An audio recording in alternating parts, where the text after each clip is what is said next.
Chapter 5289. Duo Shanming's originally despondent arrogance rose again.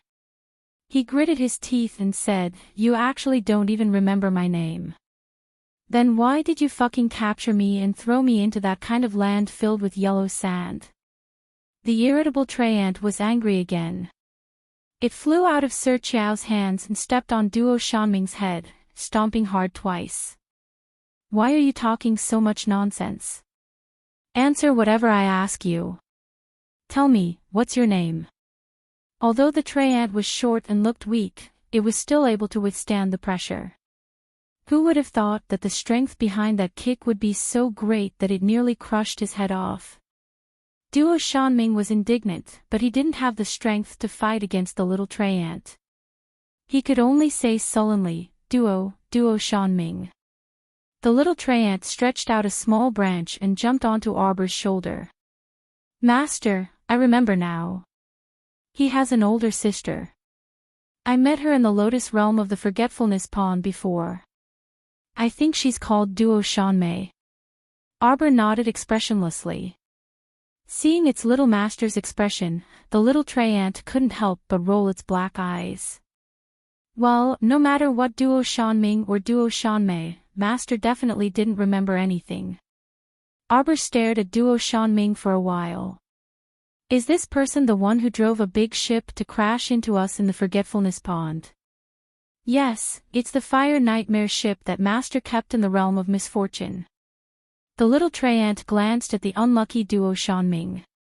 Speaking of which, this guy was really unlucky.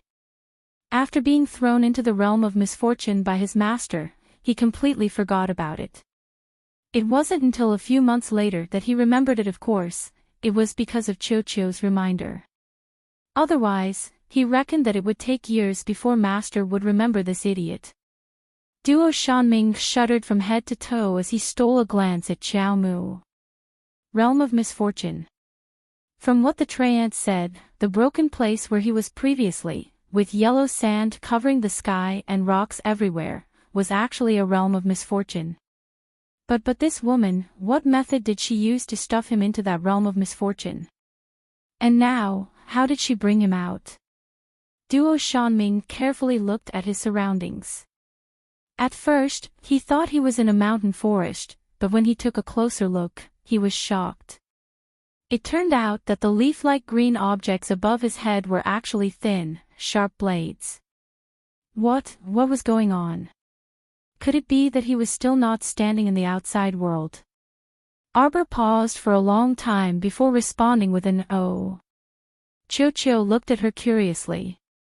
"Master, how should we deal with this person? Continue throwing them in." The little stoic waved her hand disinterestedly. As if struck by lightning, Duo Shanming hurriedly took a step back. His eyes stared cautiously at the stoic face, and his voice was almost mournful. What did you say? You've locked me up for so long.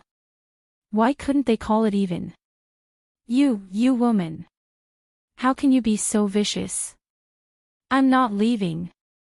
I'm not leaving. Duo Shanming yelled. Arbor blinked his big eyes and had a strange expression on his face. Are you sure? I'm very sure. Duo Shanming shouted angrily.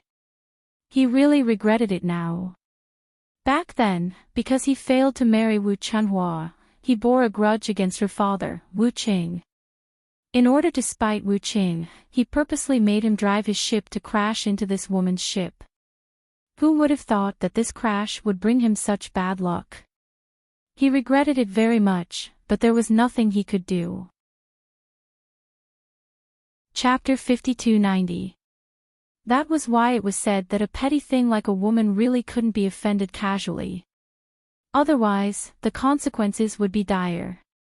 Arbor looked up and down at Duo Shanming with some astonishment. That kind of caring gaze made Duo Shanming's heart burn with anger.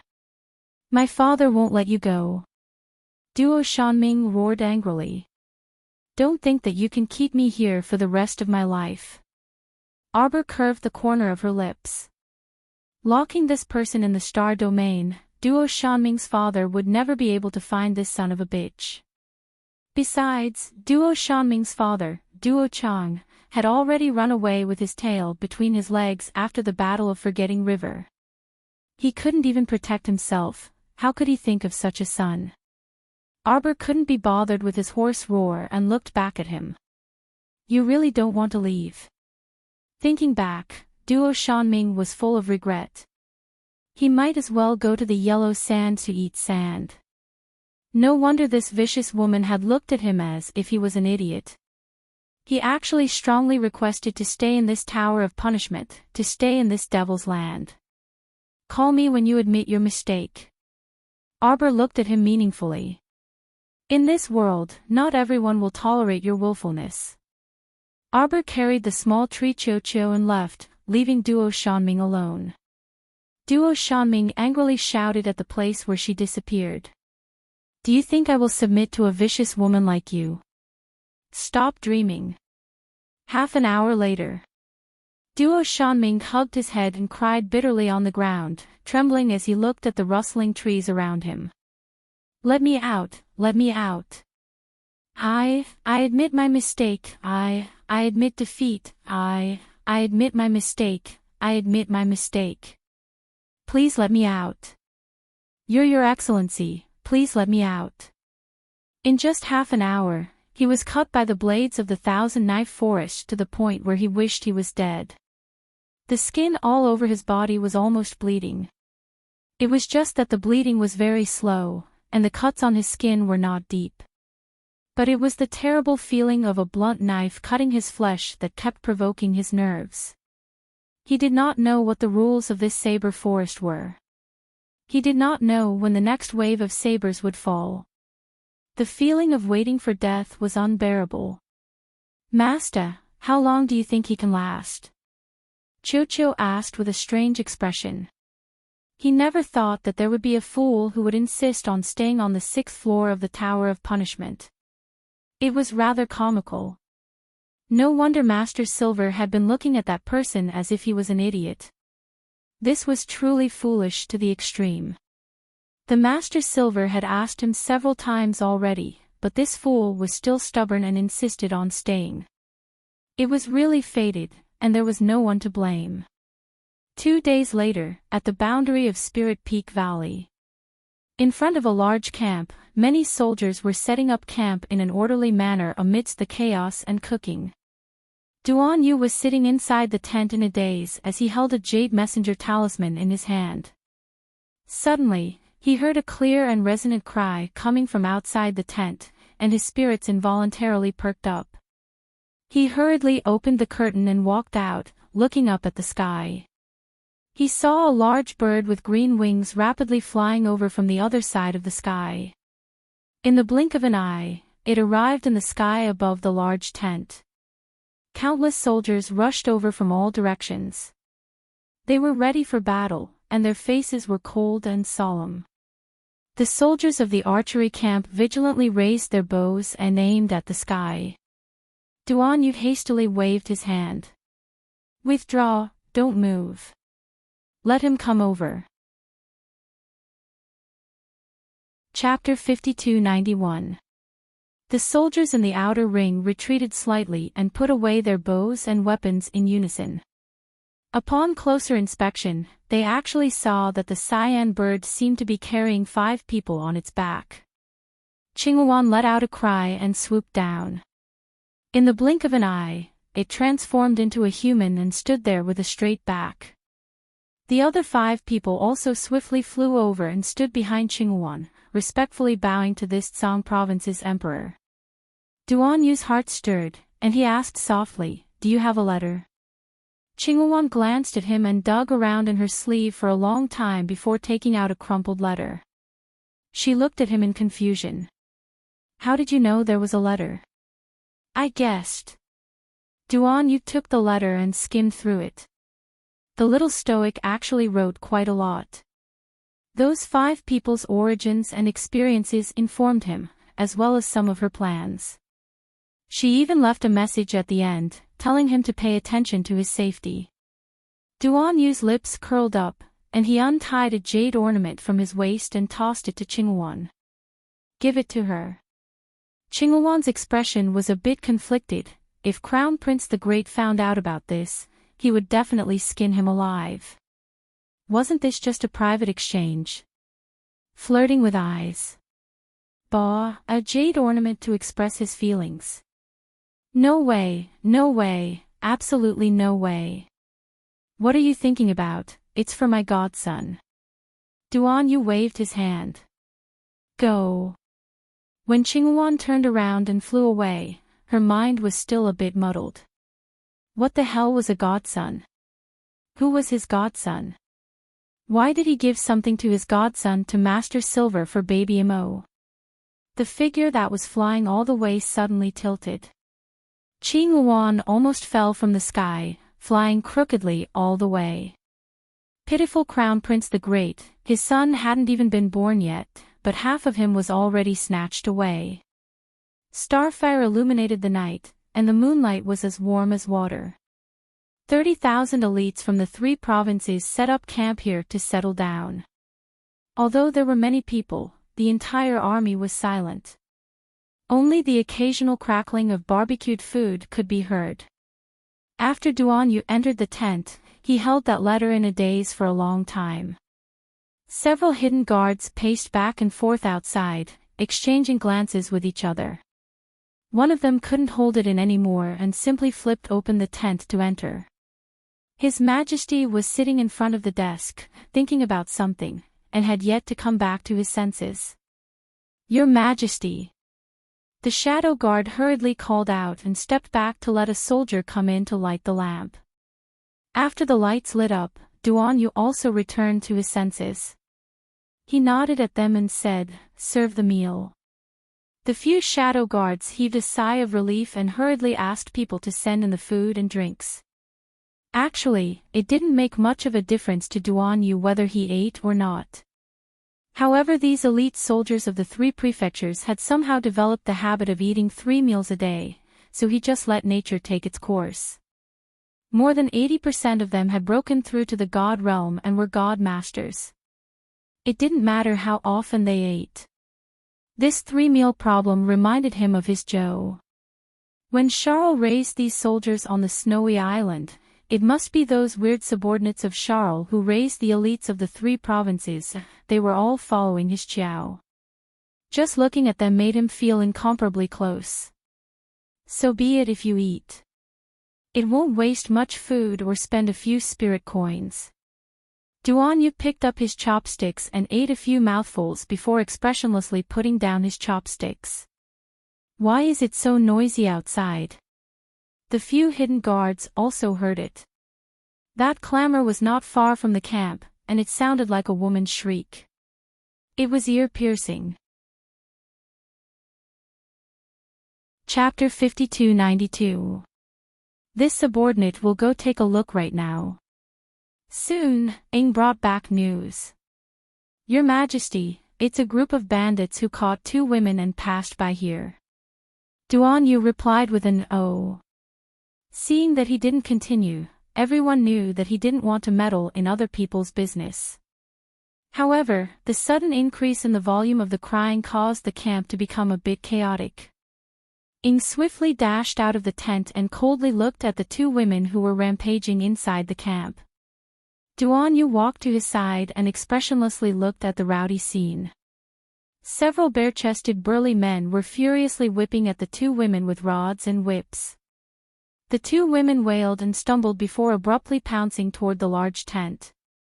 Ing instantly pulled out the sword at his waist and held it in front of him. If the 2 women had taken one more step forward, they would have thrown themselves onto the sword and died. Seeing this, the 2 women wailed and fell to the ground with a plop. They simultaneously looked up and raised their hands, begging bitterly, save me. Your Majesty." When Prince Qing's heir, Rong Qing, hurried over with his men, he saw his good king staring expressionlessly at the 2 women on the ground. 8th young Sir Qi Rui, followed behind Rong Qing and said with a chuckle, "Don't act in front of His Majesty. Let alone His Majesty, even we can see through these little tricks with a glance. Prince Rong walked up and questioned with a frown, why didn't you surround them? Let them barge in front of His Majesty. The surrounding soldiers crowded forward with sharp gazes and turned their swords and spears around to aim at the two women sprawled on the ground. The dozen or so bandits who barged into the camp. Those people were startled and dumbfounded. 8th young Sir Chi said with a chuckle, everyone, don't tell me you think that the elites of the 3 provinces are so weak that you rookies can casually charge in. How can you be so naive and pure? 8th young Sir Chi chuckled.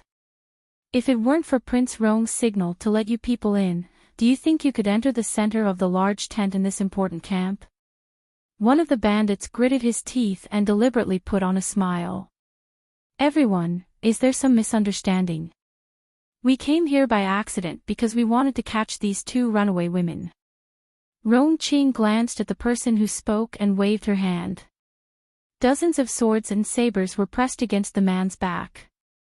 As long as he uttered another word, the swords and sabers would pierce his back. 30,000 elite troops from 3 prefectures are stationed here, all pointing their swords and sabers at you. No matter how skilled and courageous a person was, he couldn't help but break out in a cold sweat and his heartbeat quickened. These people were actually able to tell at a glance that they were not trespassing unintentionally, but had done so intentionally. So the chaos in front of the camp just now was to lure them into the important area of the camp so that they could catch the turtle in the jar. Duan Yu's sharp gaze shifted slightly. The group of soldiers immediately got into formation and charged forward.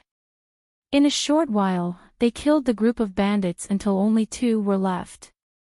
The Emperor of Zhangzhou didn't even blink when he dealt with so many people in a matter of minutes. His merciless and cold demeanor scared the remaining 2 bandits to the point that their hearts trembled. Can you tell me now? What did the City of Shadows send you here for? Some young sir asked with a grin. One of the bandits knelt on the ground with a plop and repeatedly kowtowed to beg for mercy. Your Majesty, spare my life. Your Majesty, please spare my life. Chapter 5293. This lowly one is only an ordinary disciple of the City of Shadows. Yes, Master instructed me to investigate the situation and find out what's going on. Master said, looking down from the reflection wall, there seems to be a figure moving. It seems that Spirit Peak Valley has infiltrated. That's right, I've long heard of it. The City of Shadows is extremely high, and the reflection wall at the back mountain can see everything within 1,000 kilometers. Realization dawned on 8th young Master Chi's face. No wonder someone immediately came to scout the situation as soon as they arrived at Spirit Peak Valley. Presumably, the City Lord of the City of Shadows was already aware of their arrival. Duan Yu swept an indifferent glance over them and raised his hand slightly before turning to enter. Soon, 4 wretched screams were heard outside the tent. Morale was greatly boosted, and roars boomed like thunder. His Majesty has ordered that we rest on the ground for 2 hours before setting off for the City of Shadows overnight. They should be able to reach the City of Shadows gates by daybreak. However, since the other party was already aware of their movements, they would obviously be on guard. They just didn't know what would remain of the City of Shadows under the hooves of 30,000 elite soldiers. After passing through Spirit Peak Valley, the 30,000 soldiers rushed to the City of Shadows under the cover of dusk. In fact, this battle with the City of Shadows could be said to be an overwhelming battle where the strong bullied the weak. How many people did the City of Shadows have? Could it use 3,000 disciples? Or 5,000? If everything went smoothly, it wouldn't take more than half a day to conquer the City of Shadows. However, when the soldiers arrived at the city gates, 8th young Master Chi and company couldn't help but be startled. The city gates were wide open, and there was no one at the entrance. It was a desolate sight. Duan Yu blinked. They ran away. Where could they have run in such a short time? Rong-Ching frowned and leaped off her spirit horse. The drawbridge at the city gates had already been lowered. Looking from here, the opposite side of the drawbridge was silent and empty. It looks like a trap, 8th young Master Chi muttered softly. Duan Yu nodded in agreement. It was indeed a trap, and it wasn't an ordinary trap. This empty city stratagem was to lure them inside. 8th young Master Chi turned to ask, Your Majesty, how about we summon our flying beasts and fly over? In terms of conspiracy theories, the suspension bridge in front of them must have been destroyed by someone. Even though it appeared to be in perfect condition, it was only the enemy's camouflage. The corners of Crown Prince Rong's mouth twitched. His Majesty has many teleportation talisman arrays. It would be a waste not to use them. Let's use them. Duan Yu expressionlessly glanced at him before suddenly pulling out a storage talisman. Come in. 8th young Master Chi's jaw almost dropped to the ground. Stay behind. You and Chi Ba, stay behind. The rest of you go in first.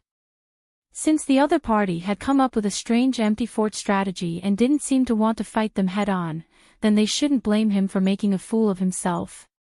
Rong-Ching silently took the storage talismans and put them into the storage talismans in groups of 1,000. Fuck, just how many storage talismans did the little stoic crown princess give His Majesty? Why do I feel that Her Majesty will make me bleed?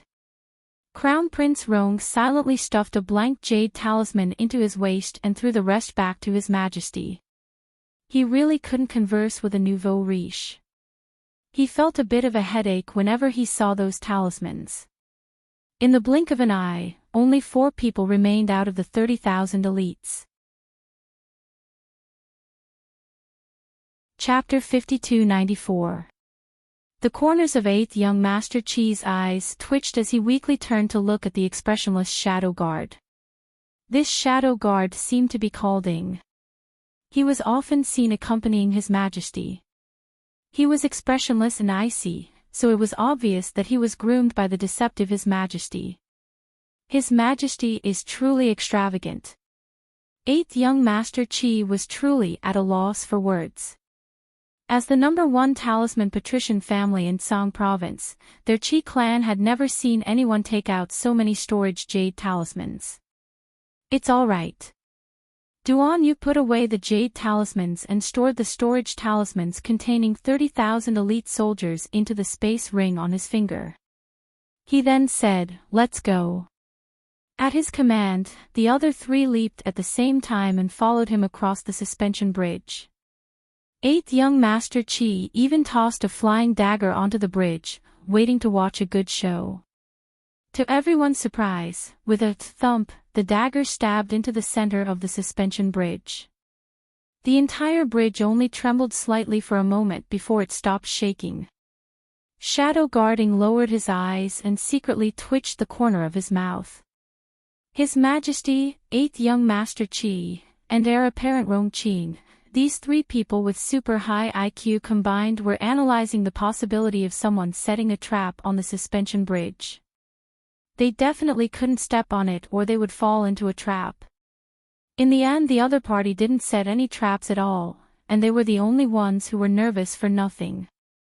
8th young Master Chi pointed at the suspension bridge and said, Do the opposite and treat it with caution. Heir apparent Rong nodded in agreement. That's probably the case. Can you 2 stop praising each other's IQ? His Majesty has already flown far away. Seeing that Duan Yu's figure was as fast as lightning and left them far behind, the 3 hastily chased after him with all their might.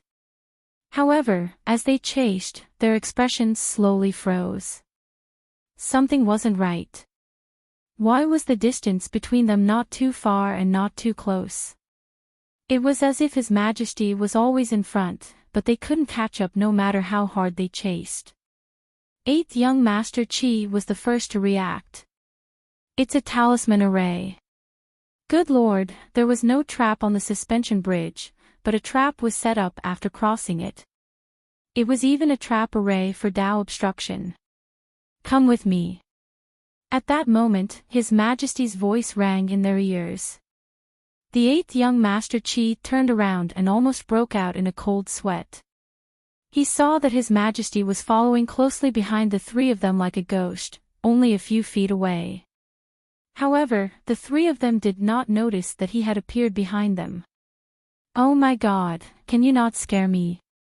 That's not right. I clearly saw you running ahead of us just now. Duan Yu waved his hand, and a guide talisman floated up and down in front of him. I ran for a while and realized that something was wrong, so I turned back to look for you. He took out a thunder fireball from his pocket. Your Majesty, what are you doing? Duan Yu remained silent. With another wave of his hand, he released Yi and the others. Lead the way to Mu Jinghong's residence. After saying that, he casually threw out a thunder fireball. With a loud rumble, the brick wall behind them suddenly collapsed, giving Yi and the others a fright. Please follow me, Your Majesty. Yi didn't dare to say anything else and quickly led Duan Yu's group of 4 to Mu Jinghong's dormitory. Loud rumbles could be heard along the way. Duan Yu threw out firearms along the way. When he saw everyone looking over, he kindly asked, "Want one to play with?" Chapter 5295. Rong Qing and the others glanced at him exasperatedly. Thank you, Your Majesty. You can play by yourself. His Majesty seemed to be having a lot of fun as he forcefully demolished the nearby buildings and bombed them into a mess. As his subordinates, the most important thing for them was as long as His Majesty was happy. I'll blast a path out here so we can walk more safely. Duan Yu turned around and explained to them, there are trapping arrays nearby, so we might get trapped inside if we're not careful. Don't worry, I'll just blow it up. And look, there seems to be no path ahead, but a path will appear after I blow it up, right? Yi and the others looked at each other in bewilderment. They felt that this Zhangzhou emperor behind them was a bit similar to their little master. Similarly deceptive. The same thought flashed through their minds at the same time. The entire city of shadows seemed to have sunk into a dense fog. With their cultivation, they couldn't see more than 20 meters ahead. They heard His Majesty urging them from behind. Hurry, don't worry. I'll clear a path for you from behind. You just need to run in the direction you know.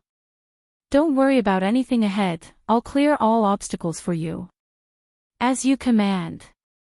Yi and the others nodded respectfully and started sprinting forward. The 5 of them had a good sense of direction, so they only needed to look around for a bit before deciding on a direction. After the 5 of them sprinted forward, Duan Yu, Rong Qing, and Qi Ba also followed. Your Majesty, it's easy to set up a trap ahead. Boom! The sound of a thunderfire bullet's explosion shook the sky. Yi and the others silently shut their mouths as they watched His Majesty continuously take out all kinds of firearms of various sizes from his inner world. Your Majesty, there's a silver hook bridge ahead that connects the 2 inner cities on the left and right. The city lord lives in the Eagle City on the left. It's very likely that there's an ambush up there. Boom! Boom boom boom. Just as Yi finished speaking, he saw His Majesty untie a small green bamboo tube from his waist and shoot a string of concealed weapons at the nearby silver hook bridge that was buried in the fog. The power of the 9 Thunder Jade Heavens was naturally incomparable to the Thunder Fireball from before. This series of crazy explosions caused E1 and the others to be dumbfounded. His Majesty was definitely a tycoon, a peerless tycoon. Where did all these hidden weapons come from? There were all kinds of hidden weapons, each with their own power. Along the way, they watched as he changed his tactics and blasted them all the way. Dozens of rapid breathing sounds could be faintly heard from the fog, and then it became silent. Rong Qing and Qi Ba looked at each other. These people were really unlucky. They were hiding in some dark corner and waiting to ambush them. In the end, they met His Majesty, who did not play by the rules. A round of random gunfire didn't give them any advantage at all. Instead, many people lost their lives. City Lord Mu Jinghong, who was standing in front of the main hall of Eagle City, was jumping up and down in anger as he cursed. Mu Xiaoxue, who was hiding behind him, was already trembling in fear. Father. Now, what should we do? Today, I worked overtime and came back late. I didn't have time to write. I'm going to sleep. Let me inform you. Make up for it tomorrow. I probably have to visit Grandma in the hospital during the day. Judging from the situation, if I don't make up for it during the day, I'll make up for it at night. I'll finish it. Chapter 5296. Mu Jinghong was annoyed. At this moment, how could she be in the mood to comfort her frightened little daughter? Beside Mu Xiaoxue stood a slightly plump young man with a smile on his round face. Seeing Mu Xiaoxue frightened, he hurriedly stepped forward and took the initiative to put his arm around her shoulders. He comforted her in a low voice, "Sister Xiaoxue, don't be afraid. Nothing will happen. Brother Kong." Mu Xiaoxue wiped her tears with a handkerchief and quietly glanced at her father's back. She said softly, "I'm worried about father." Kong Yaofa hugged Mu Xiaoxue and comforted her again, "Don't worry, Uncle Mu has a way to deal with it." "Is that so?" Mu Xiaoxue's gaze swept across the screen wall in front of her. She saw flames soaring into the sky. Countless buildings in the city had been razed to the ground by firearms. Judging from the situation, could the City of Shadows really survive the night? "Not good, City Lord, City Lord." A cry of alarm came from behind everyone. Mu Jinghong's eyelids twitched fiercely, and he fell into a deep rage. Since 2 hours ago, he had been receiving all kinds of not good reports. The news came one after another, and there was no good news at all. When was there a time when it wasn't bad? There was no better news, only worse. So when he heard the words, "not good now," he was furious and wanted to kill the guard in front of him. When the guard who came to report the situation saw the city lord's murderous expression, he immediately took a step back in panic. He knelt on the ground with a plop and kowtowed repeatedly, City Lord, Madam, she." Mu Jinghong roared, "If you have something to say, say it quickly. Why are you stuttering?" It was tiring to listen. How could he raise such a group of useless subordinates? What happened to Zhuoyan? Say it. Madam packed up a lot of valuables and left from the back slope with eldest miss and eldest young master. What? Mu Jinghong almost spat out a mouthful of blood. Zhuoyan actually left with her children. Was there anything more despairing and infuriating than this? When the city was destroyed, his wife and children abandoned him first. This was his, Mu Jinghong's, good wife and good children. In the face of a great disaster, each of them flew off separately. This was really good, really good. Mu Jinghong was so angry that she almost broke her teeth from clenching them. She looked up to the sky and let out an angry roar as if she had gone mad. Mu Xiaoxue hid beside Kong Yaofa and was so scared that she did not even dare to breathe. Gu Yishuan, who was standing behind the two, clenched her fists tightly as she looked at the chubby young man with uncertain eyes. This fatty was the young master of the Kong family and was originally the fiancé of the eldest miss, Mu Feixiao. Later on, for some unknown reason, he got together with little junior sister. Now that he had broken off the engagement with eldest miss, he claimed to be little junior sister's fiancé, which made Gu Yishuan gnash her teeth in hatred. He never thought that after killing Zhao Yi, another Kong Yaofa would jump out. How could he not be enraged? Gu Yishuan's face was gloomy as he looked at the two people standing in front of him. He thought to himself, one day, I'll kill this Kong Yaofa as well. Big brother, big brother. Wearing two thick fur cloaks, the third city lord ran over with a sullen face. He could not help but ask, Big brother, do you really want to join Tianyun? Just now, his second brother sent someone to inform him to prepare for war. Only then did he wake up from his dream and suddenly realize. Chapter 5297. Previously, he stood up for his disciple, Shanisu, and went to the banquet in the Palace of Divine Prefecture. The little crown princess pointed out that Shanisu was the disciple of Tianyun, but he did not believe it. Could it be that the arrogant and despotic crown princess really did not wrongly accuse his disciple? Looking at his eldest brother's situation, it seemed that he was very familiar with the people of Tianyun. The second city lord slowly followed behind the reckless third brother. Along the way, he sighed and said, Third brother, what else is there to ask? Second brother, you already knew. The third city lord stared at the second city lord with an incredulous expression. So my disciple, Shanisu, is really an alchemist cultivated by you? Why? Why did she join Tianyun? Isn't she courting death? Now the city of shadows has become the target of the three provinces. Mu Jinghong's face was very ugly, and he interrupted his words angrily. I haven't questioned you about Shanisu acting on her own, and now you're questioning your eldest brother.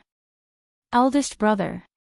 Second brother told me that Tianyun came up with a plan for us to play such an empty fort strategy. Is it true? What do you mean by leading the Zhangzhou emperor to our door and then fighting behind closed doors? The third city lord roared with a face full of shock and anger. What about now? Who's fighting who now? Eldest brother, you're muddle-headed. Aren't you asking for trouble? Shut up. Mu Jinghong's face turned red after being yelled at by his third brother. He looked completely embarrassed. He really did not expect that he, Mu Jinghong, would be so miserable one day. Not to mention that his wife and children ran away with the money. Now even his third brother, who had always been simple and honest, came to question him loudly. It made him feel like he was in an awkward situation. A fire was reflected on the screen wall. Now it seemed that the entire city of shadows had fallen into a sea of red fire. Mu Xiaoxue nervously held the handkerchief in her hand, lowered her head and sobbed. She was too scared. She did not expect that someone would bring thousands of troops to the city of shadows. If she had known this, she would not have fled back to the city of shadows with her father in a panic. She should have hidden in Longyan and Changle Villa in the capital. Maybe there would have been a glimmer of hope. She was still young and had a good time ahead of her. She didn't want to waste it here.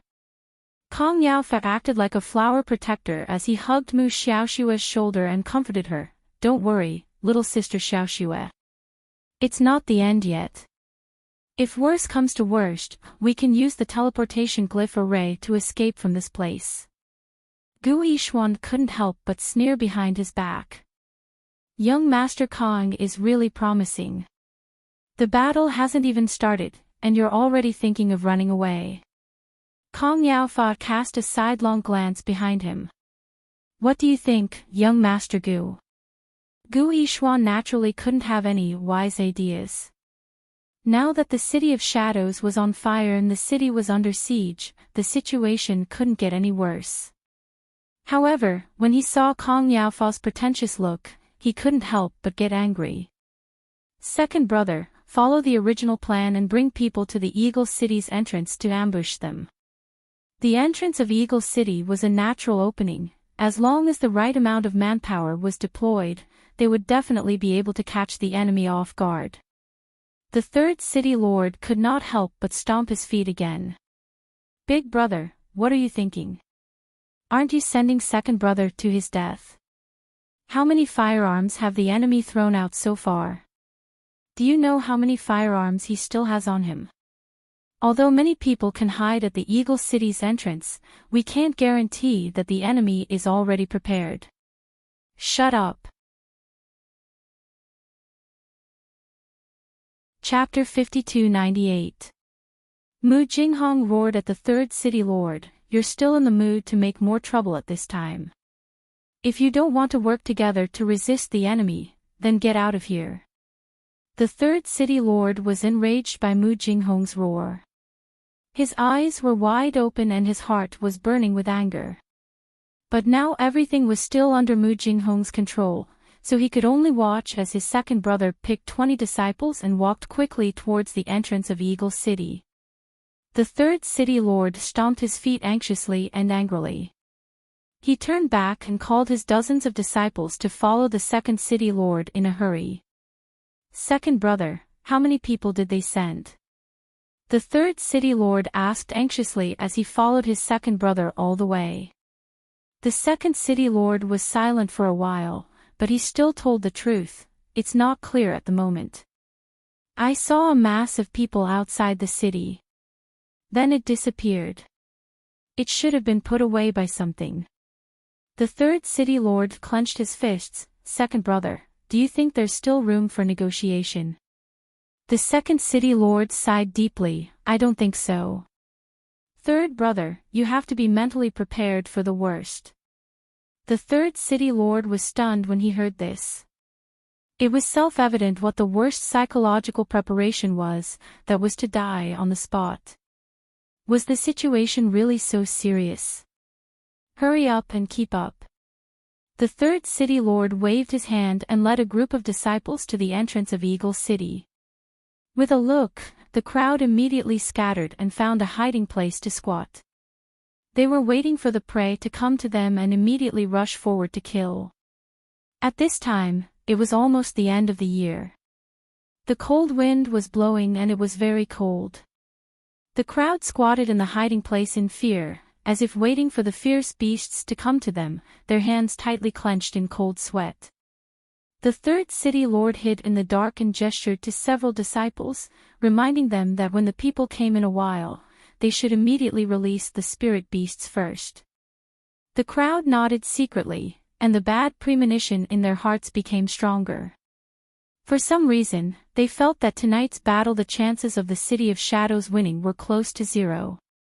The rumbling of firearms came from the distance, and the second city lord and the third city lord's mood tightened again. "Your Majesty, the entrance to the City of Eagle is right in front of us," E1 explained concisely. "It's easy to be ambushed at the entrance." Air nodded. "The entrance seems to be a bottleneck. It's rather narrow, so it's not suitable to release a large number of troops here. It won't be too late to let him out after we go in." Duan nodded and casually took out a handful of penetrating bone nails from his pocket and scattered them. A few intermittent screams came from the dark night. Duan quickly pointed ahead. "Oh no, there really is an ambush." Everyone couldn't help but twitch their mouths. "Why do I feel that His Majesty is a drama queen? It's a little funny." Before they had time to speak, they saw their Majesty valiantly take the lead and fly out. Before they could catch him, he had already flown into the City of Eagle's entrance. Rongqing and Qiba looked at each other and felt like crying. With such an unreliable emperor, who could they find to reason with? They had all said that there might be an ambush at the entrance, but His Majesty had rushed over first regardless of his own life. If he was so valiant, what did he need his subordinates for? Air and the others were taken aback, but they quickly followed after him. As they ran, they summoned their accompanying spirit beasts from the spirit beast space. At the same time, the second city lord and the third city lord had already clearly seen the newcomer. Chapter 5299. There were only a few people. When they saw the two of them, they heaved a sigh of relief and hurriedly called for their subordinates to charge forward. Those disciples of the City of Shadows originally harbored the thought of fighting to the death. Now that they suddenly saw that there were only a few enemies, they were immediately overjoyed. They summoned their spirit beasts and charged forward with a roar. In the blink of an eye, Duan Yu abruptly took out a pile of glistening weapons from his inner world. Everyone was baffled for a moment. There were dozens of these weapons, including hammers, scissors, and all kinds of strange shapes. Duan Yu snapped his fingers and shouted, "Explode!" Under everyone's watchful eyes, he abruptly exploded this batch of abandoned spirit weapons. The spirit weapon's violent explosion directly sent the dozen or so disciples of the City of Shadows, who had rushed forward, flying into the sky. The light from the fire illuminated the faces of the people who were in disbelief. Duan Yu decisively released Chestnut and pointed forward. Chestnut! 8 furry tails brushed through the air, and a snow-white little fox followed his finger with a whoosh and pounced forward. It turned into the size of a small hill in a matter of minutes, and its 8 enormous tails smashed into several spirit beasts that couldn't escape in time with a rumble. In a flash, the spirit beasts were smashed into minced meat. The pitiful owners of those spirit beasts didn't even have time to move before they violently vomited a mouthful of blood, and they subsequently collapsed to the ground. Chestnut nimbly moved its limbs and dashed toward the third city lord as fast as lightning. Shocked, the third city lord barely had time to draw a defensive wall when that 8-tailed celestial fox's sharp claws abruptly tore 3 deep marks on the defensive wall. Old Third! The second city lord shouted and hastily recalled his spirit beast into the space. In front of a terrifying sacred beast, his spirit beast simply wasn't enough to fill the gaps between the 8-tailed celestial fox's teeth. Why bother summoning it and asking for trouble? Second brother, be careful. The third city lord took a deep breath and abruptly drew a long spear out of thin air. He activated his defensive spirit weapon and charged at Duan Yu. Now, there seemed to be no other choice but to fight to the death. You're courting death. The 8th young Master Qi waved his hand, and a dozen attack talismans flew out and collided with the defensive walls around the 3 city lords. Third city lord gritted his teeth and flew to Duan Yu, pointing a spear at Duan Yu's chest. Only by capturing this person would he have a chance at survival. The plan of the 3 city lords was indeed good, but unfortunately, they had underestimated the strength of the Emperor of Zhangzhou. In a flash, Duan Yu's hand had already flicked away his pike, and it heavily deviated to the side. The third city lord was shocked. After all, the one in front of him was a young man in his early 20s.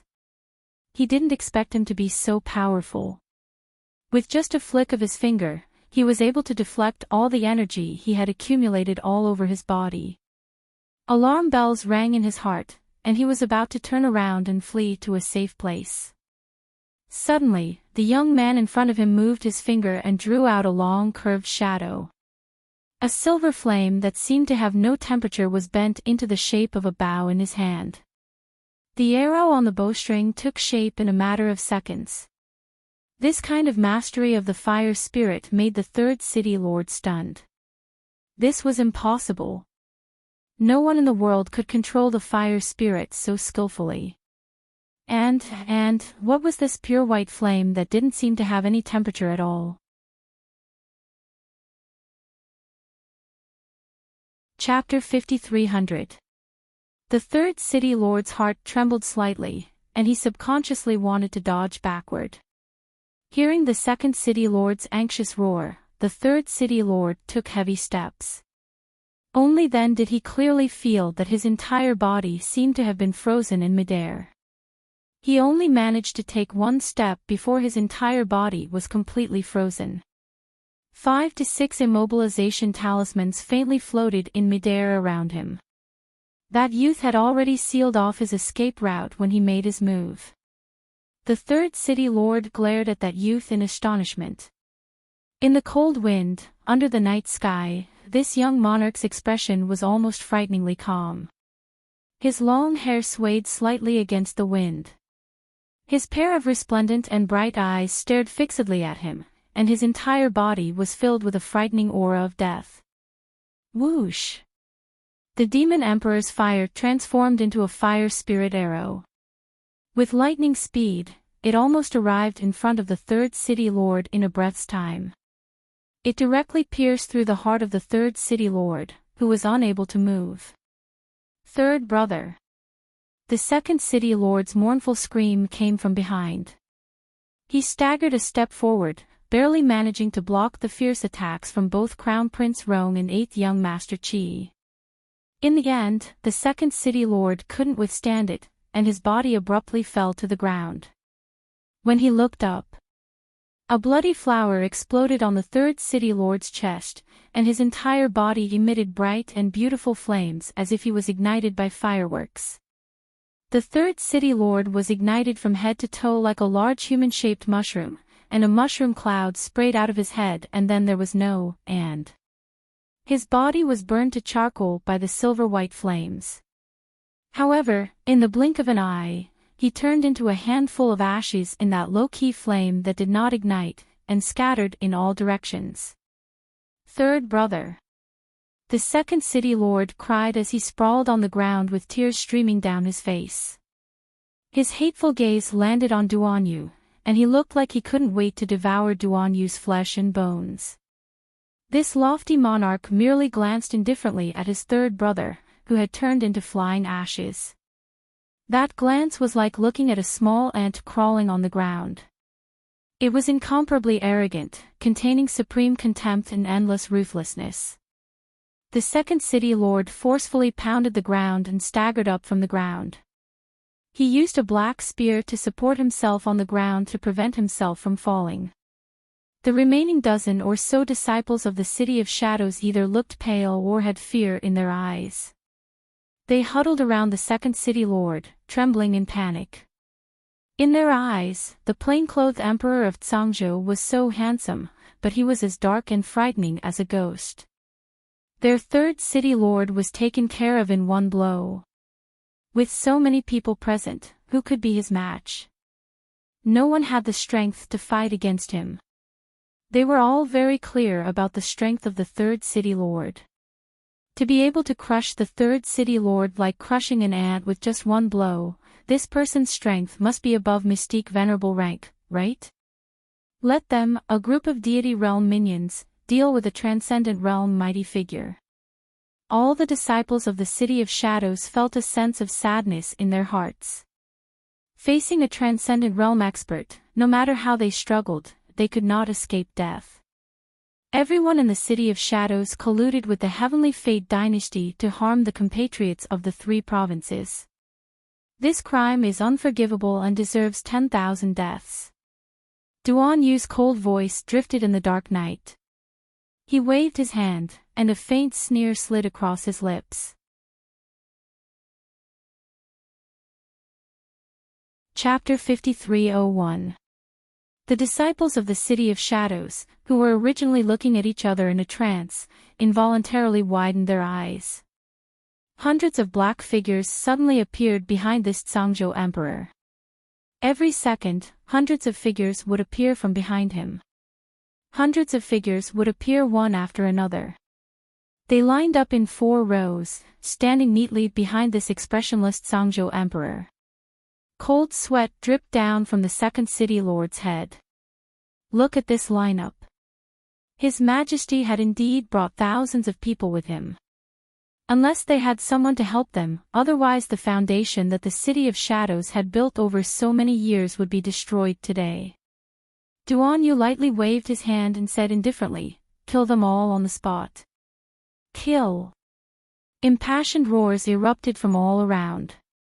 The elites of the 3 provinces had been cooped up in the storage talisman for a long time. Now that they were released, their momentum was greatly boosted. The second city lord tightly gripped the black spear in his hand, and his eyes widened in shock and fury, revealing a helpless expression. My life is over today. The second city lord closed his eyes and shouted angrily, "Go." However, the numerous disciples of the City of Shadows simultaneously retreated more than a dozen steps at his command and turned to flee for their lives. The second city lord stared dumbfoundedly at this scene before him. In the blink of an eye, the elites of the three provinces had already rushed to his side. Dozens of long swords stabbed at his body. The second city lord didn't want to sit and wait for death, so he could only flee in panic. He was in dire straits as he resisted everyone's pursuit. Those dozen or so disciples of the City of Shadows didn't manage to escape far before they were all slaughtered by the elites of the three provinces who surged forward like a tidal wave. Their speed was so fast that it left people speechless. Everyone was clearly a god realm expert, but under the siege of the elites of the three provinces, the dozen or so disciples of the City of Shadows had no power to resist. Waves of bird cries came from the sky. Duan Yu expressionlessly looked up. He saw a dense mass of fine-necked, eagle-bodied beasts rapidly moving over along the dark horizon. Duan Yu was already prepared and raised his hand slightly. Dozens of spirit stone cannons were pushed out. The muzzles of the cannons were aimed at the sky in an orderly manner. Then, a series of loud rumbling sounds rang out. The spirit stones were thrown in handfuls after handfuls, and the sound of the cannon rumbled. A certain emperor did not care about the consumption at all and kept waving his hand to let the people behind push the spirit stone cannon forward to fill the position. After the first round of bombardment was over, when the spirit stones were loaded, he had the people behind him take over and continue bombarding. The unlucky eagle beasts were still struggling in the air when they were bombarded by the cannons, unable to descend. Unable to go up or down, it was as if they had deliberately flown here to seek death. They were bombarded by more than 20 spirit stone cannons from the front and back, causing them to fall from the sky one after another. The elites of the three prefectures had originally been divided into 300 small teams. Each team consisted of 100 people, and each team took turns to defend a direction. Seeing that something was about to fall, he disregarded everything and hacked the old master to death with a flurry of blades. That pitiful harpy was directly chopped into pieces in a matter of minutes, unable to be pieced back together. Tsk. Your Majesty of Zhangzhou, you are truly ruthless. A faint teasing voice was heard. Everyone looked over with vigilant gazes. They saw several figures floating down from the sky above where the eagle beasts were gathered. Duge Ling, who was dressed in a red robe with a girdle, chuckled softly as he opened the ink-colored folding fan in his hand with a whoosh.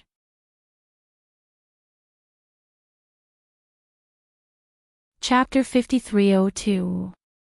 Sir Dugu looked at the crowd below with a grin. What should we do? So many elites from the three provinces have gathered. It's clear that they want to uproot the City of Shadows. Although the City of Shadows transcends the three provinces, it has always lived in seclusion. I truly didn't expect that it would usher in such a bloody calamity today.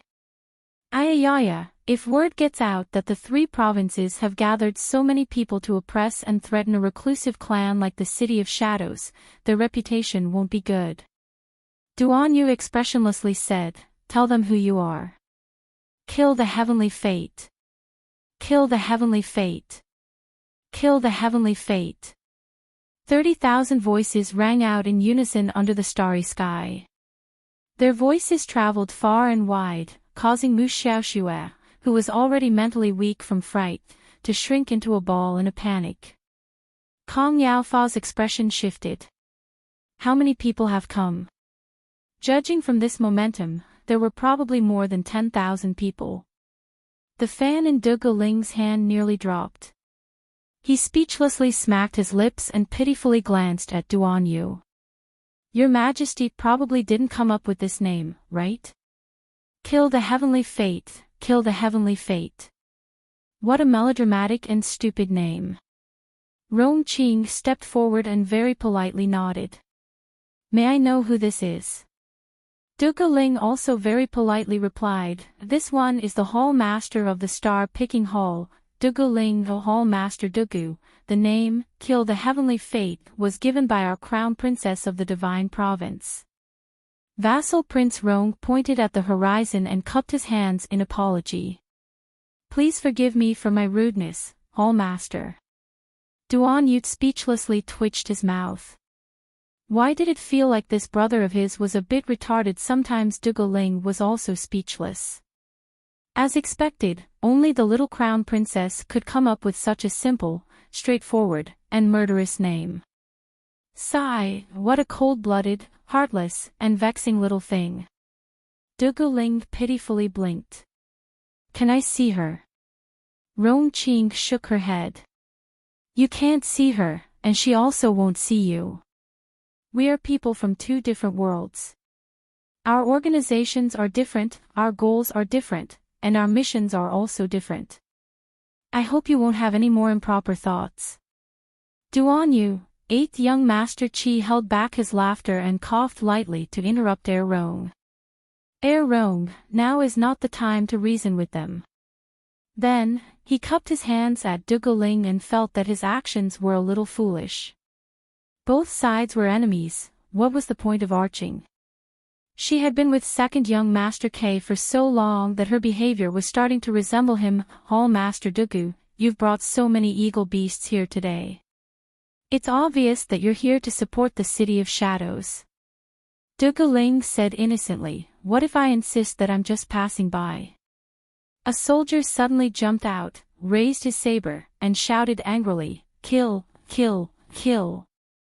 Even if they're just passing by, we'll kill them. Duan Yu was taken aback. He didn't expect a soldier to suddenly jump out from behind him. Several voices were heard in unison. That's right. The Crown Princess has given the order to kill members of the Tianyun group. He would definitely slaughter everyone in the Heavenly Fate realm. It didn't matter if it was just a passerby, even if it was just a chicken raised by All Seer's family. We can't let him go either. Kill. Kill.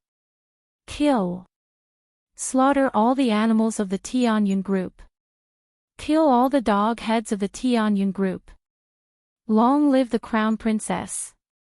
Eternally immortal. Duan Yu, Duguling's mouth twitched. Just how much did the little Crown Princess have against them?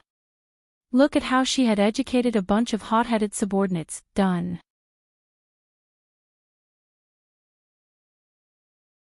Chapter 5303. The young Crown Prince Consort would live on for all eternity. Duguling's face darkened amidst the drum-like chants. This blind worship was simply comical. It was clearly an extremely infuriating matter, but why did it seem a bit funny now? You have to maintain your rationality. Hall Master Dugu cried out pitifully. He blinked his eyes and looked at the group of soldiers on the left and the group of soldiers on the right. You can't overly blindly worship little Crown Princess.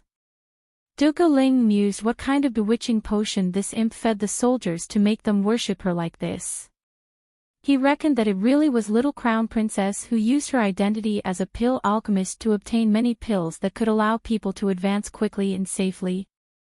So these soldiers from the 3 provinces had all become the little Stoics' die-hard fans without any surprise. It had to be said that Sir Dugu's brain turned rather quickly and guessed the crux of the matter. The Jewel Sky's Jade Dragon pills that little Crown Princess distributed had indeed won her a group of loyal die-hard fans. Regardless of whether they were from the Divine Province or not, they were extremely jubilant when they called her Crown Princess. Everyone, don't listen to this guy's nonsense. Kill him, a soldier yelled furiously, and everyone shouted in unison. The crowd's fervent enthusiasm scared Hall Master Dugu into repeatedly retreating, aggrieved and pitiful. You guys, don't be so agitated. Hall Master Dugu stretched out his hands and pressed them down, making a "please be quiet" gesture.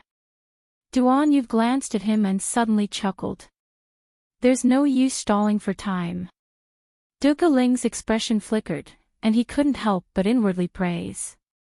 Sigh, any little tricks were truly useless in front of smart people.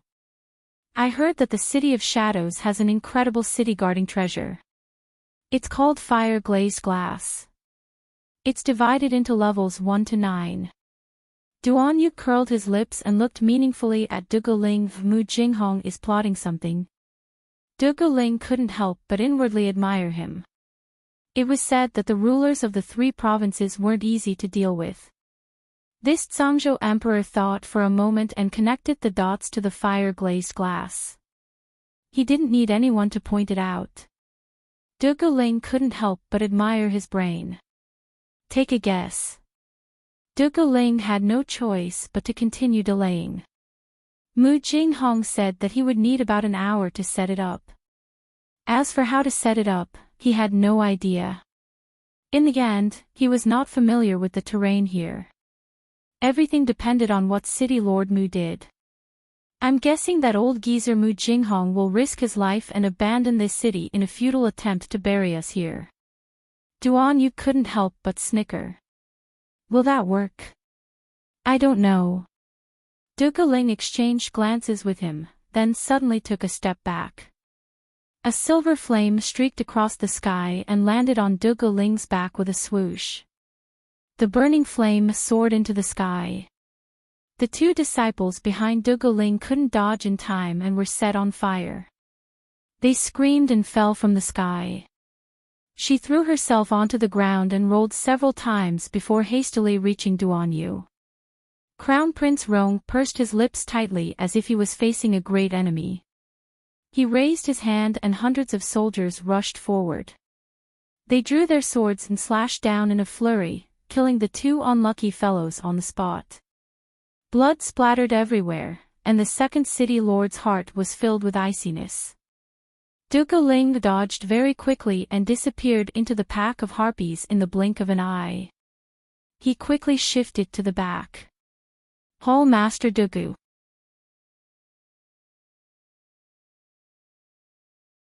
Chapter 5304.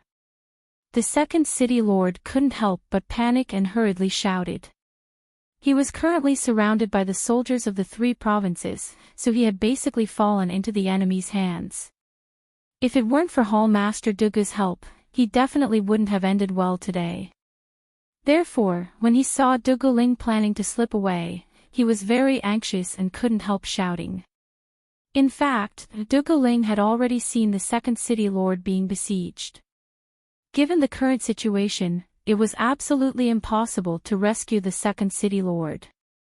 Moreover, Mu Jinghong just called him over to buy some time and didn't ask him to help the second city lord escape. Since that was the case, he didn't need to meddle in other people's business. The second city lord watched Duguling swagger away, and he was both anxious and angry. He quickly turned to look. Only to see the flood-like iron guards of the 3 states surrounding him, there was nothing he could do.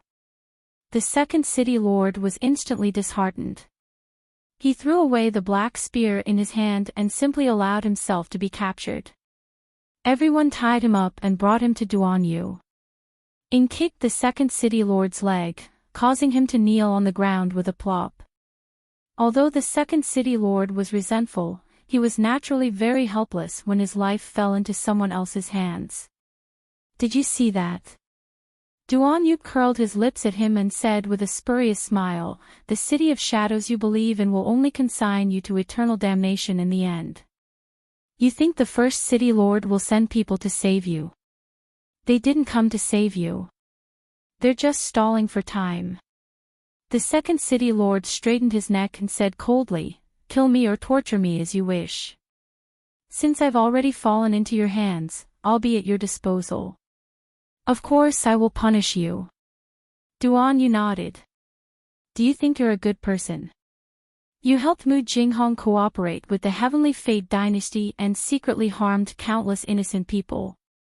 We're only enforcing justice on behalf of the heavens by executing you. The second city lord's eyes revealed substantial murderous intent and anger. He raised his head to glare at Duan and roared, the winner takes all.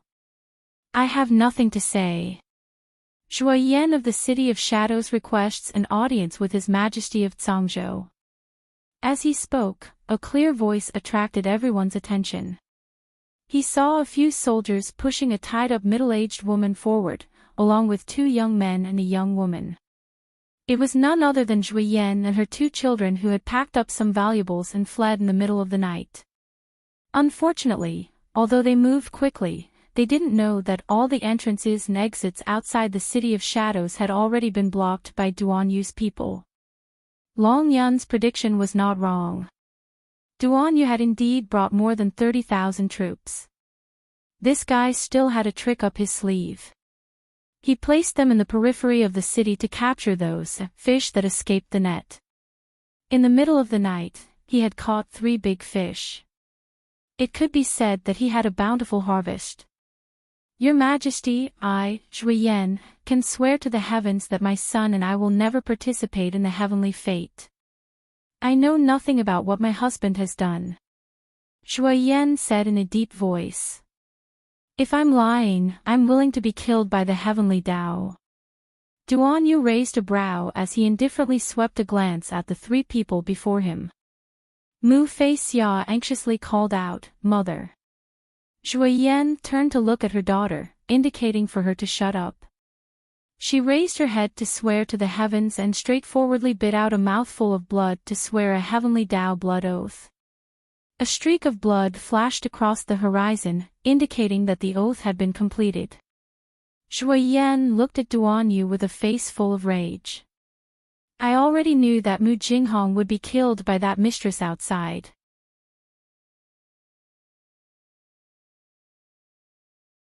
Chapter 5305. That Mu Qingya really had some tricks up her sleeve. She was just a housewife, yet she was able to bewitch her husband with her tricks.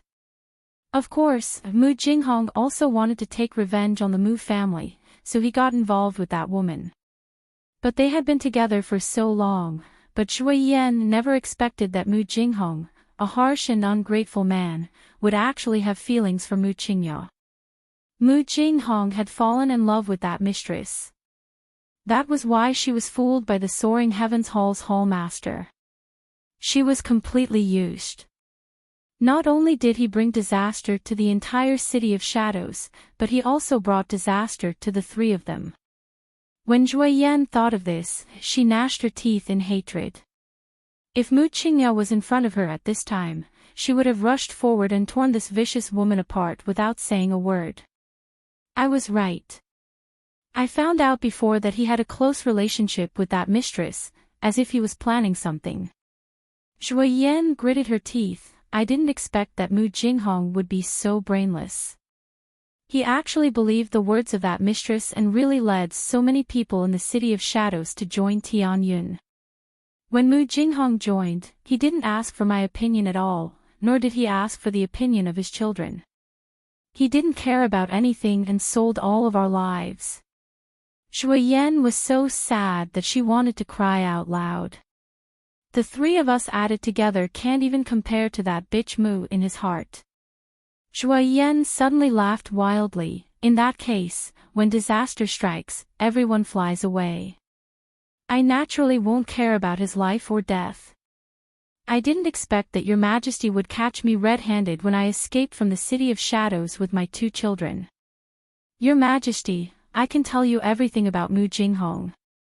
Zhui Yan took a deep breath and pleaded, I can also tell you the approximate location of all the assets he buried underground. I just want you to promise me one thing, Your Majesty.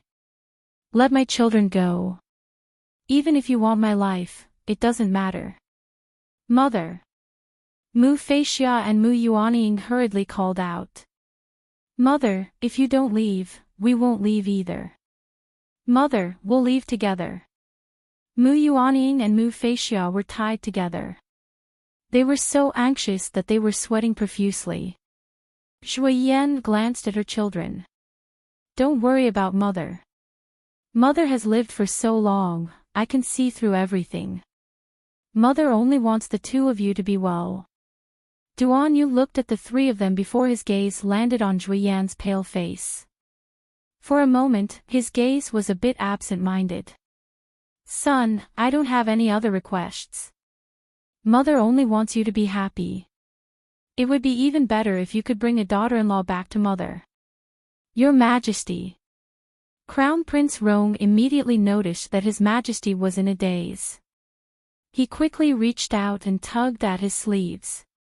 Duan Yu returned to his senses in a daze and said with a slight nod, "In that case," before he could finish his sentence, he suddenly heard a soldier in front of him shouting, "Who's there?" More than a dozen people with sluggish footsteps and tilted heads walked out of the City of Eagles and approached the entrance step by step.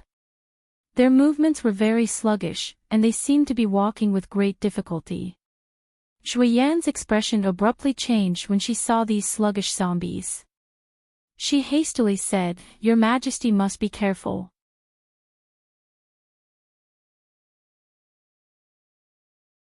Chapter 5306. These zombies might have fire glass buried in their bodies. Mu Jinghong probably wants to make these zombies detonate the fire glass effortlessly and perish together with us.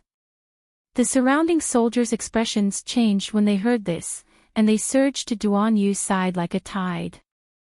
They were fearless and had to block the fire glass even if they had to act as human flesh walls.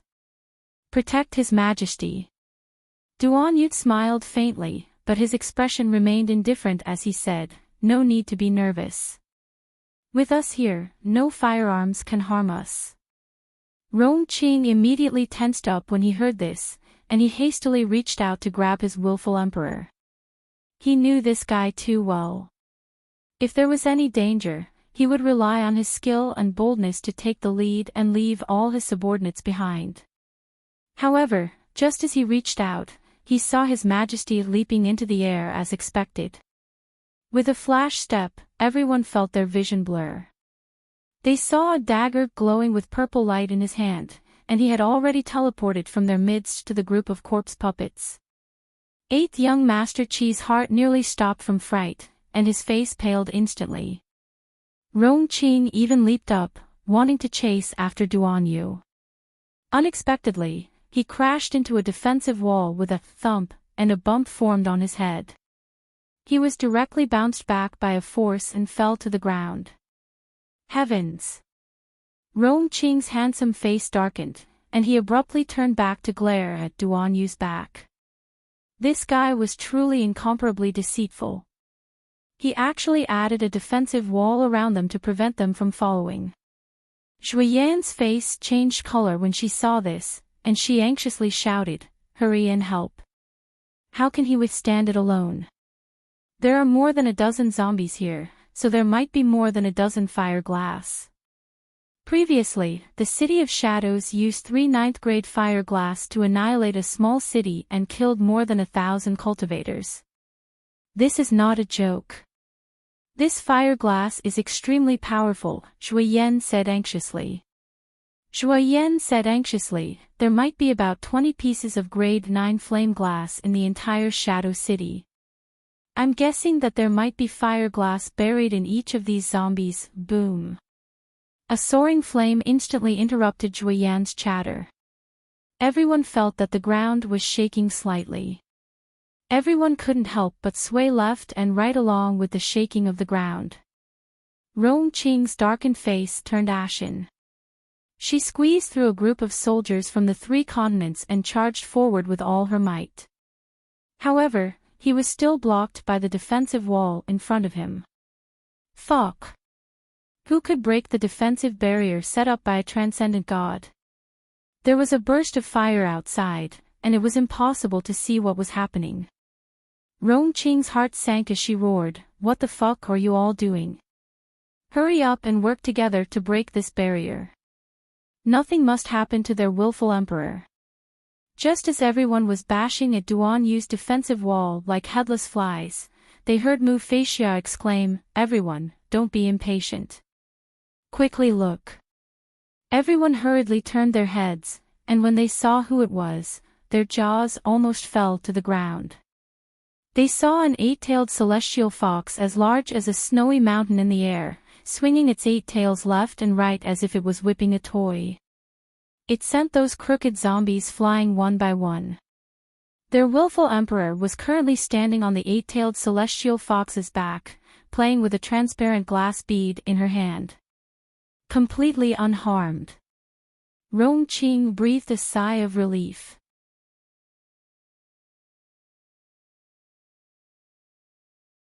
Chapter 5307. Eighth young Master Qi was taken aback and couldn't resist covering his face. Heir presumptive, quickly look. Did His Majesty snatch the fire glass from those zombies? Heir Rong nodded expressionlessly. You're right. Damn, this bizarre His Majesty's actions were truly comical. Those pitiful zombies didn't even have the time to ignite the fire glass before it was snatched away. His Majesty truly deserved to be their family's willful His Majesty to even snatch things from corpses. So dirty. It was unlucky to have been touched by those disgusting zombies. Duan Yu grumbled inwardly as he tossed a handful of colored glass beads into the air. He waved his hand to release a circle of silver flames that enveloped the beads. However, after a short while, he raised his hand and wiped away the flames on the glass bead. Everyone could see very clearly through the barrier. Those originally transparent colored glass beads were now emitting a faint golden glow. Each bead was round and bright, practically reflecting a person's reflection. The city lord's wife, Zhui Yan, who was originally worried, silently shut her mouth. Her voice was a bit dry as she said, His Majesty's actions are truly beyond our expectations. Could it be that he had smelted the fire-glazed glass again with his bare hands? From the looks of it, this firearm seemed to be even more resplendent and dazzling after being refined again. Its power was probably far greater than before. Heir Rong and the others involuntarily chuckled. They really wanted to tell this Madame Mu that she wasn't the only one with this idea. They also felt that this His Majesty's actions were rather out of line. Duan Yu took out a box and tossed all the colored glass beads inside. That not-so-gentle technique made the onlookers tremble in fear. He was truly the ancestor of playing with fire. He wasn't worried that these things would explode in his hands. After doing all this, Duan Yu tossed the box back into his inner world and leaped into the midst of the zombies. He raised his hand and used the purple shadow dagger to knock on the head of one of the zombies. In a split second, everyone watched as the group of zombies surrounding him suddenly disintegrated into fine powder and dissipated with the wind. Duan Yu stood in the midst of the dispersing powder and looked over indifferently. Due to the airflow around his body, the scattered dust didn't touch his body at all. From the beginning to the end, he was very calm and collected, as if he hadn't killed more than a dozen corpse puppets and resolved the crisis of the fire-glazed glass. The mouths of Zhui Yan and the others immediately opened wide.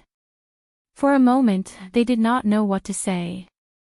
Heaven and earth could bear witness that this was the first time they had seen someone use the strength of one hand to turn a group of corpse puppets into ashes.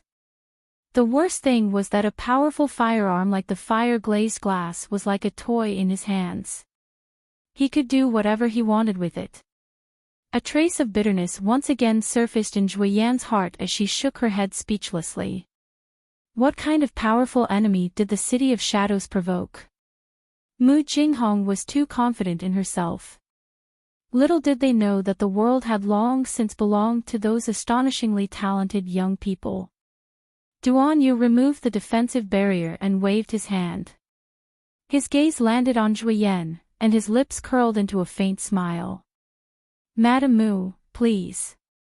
Zhui Yan's heart relaxed slightly. She was very clear that this meant that His Majesty had accepted her surrender and was willing to spare her children. She couldn't help but rejoice in her heart. If she hadn't made the prompt decision to swear the heavenly Tao blood oath, who knew how long she would have to explain before the other party would believe her.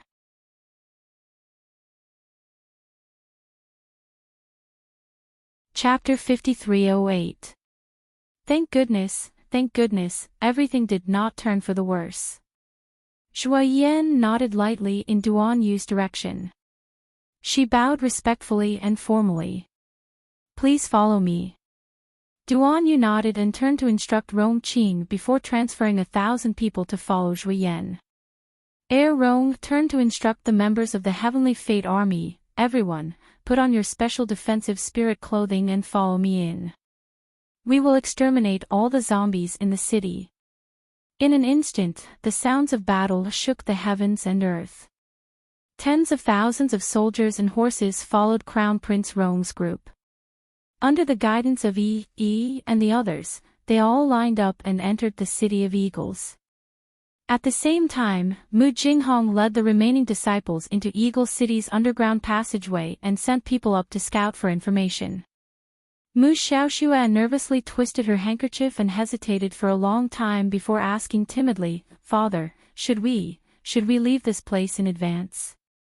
Mu Jinghong angrily paced back and forth.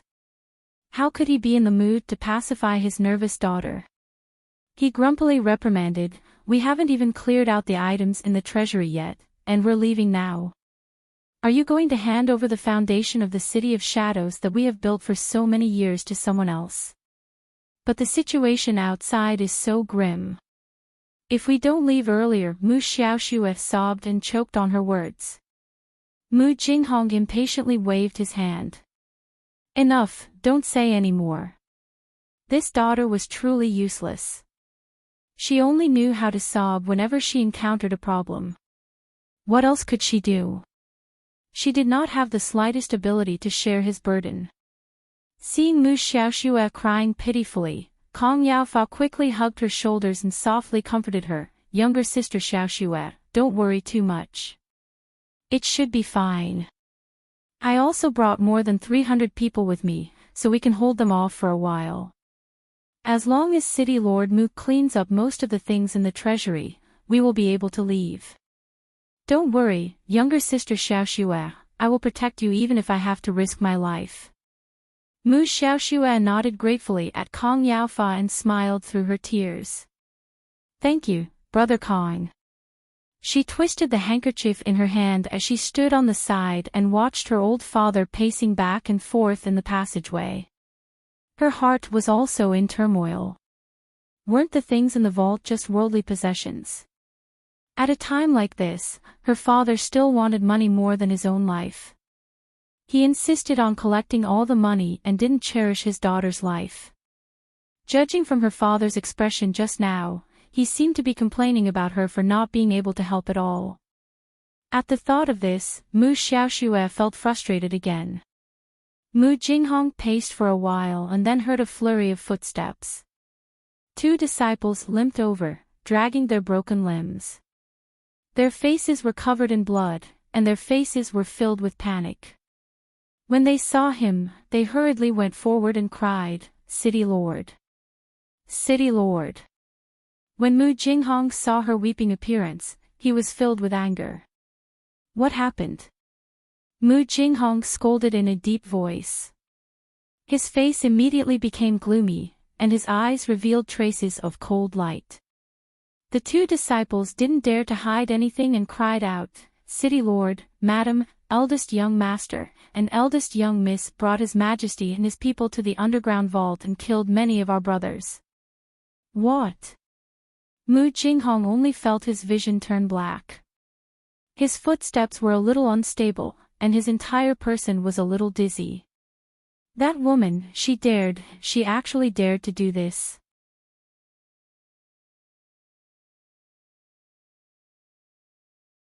Chapter 5309. Good Zhui Yan, good Mu Feixia, good Mu Yuanying. Mu Jinghong's eyes were filled with ferocious killing intent. He was on the verge of exploding with rage. "City Lord, let's leave quickly. There are too many of them. There are tens of thousands of them." The 2 disciples continued to cry, "We can't beat them. We can't beat them." One of the disciples cried as he crawled towards Mu Jinghong's feet.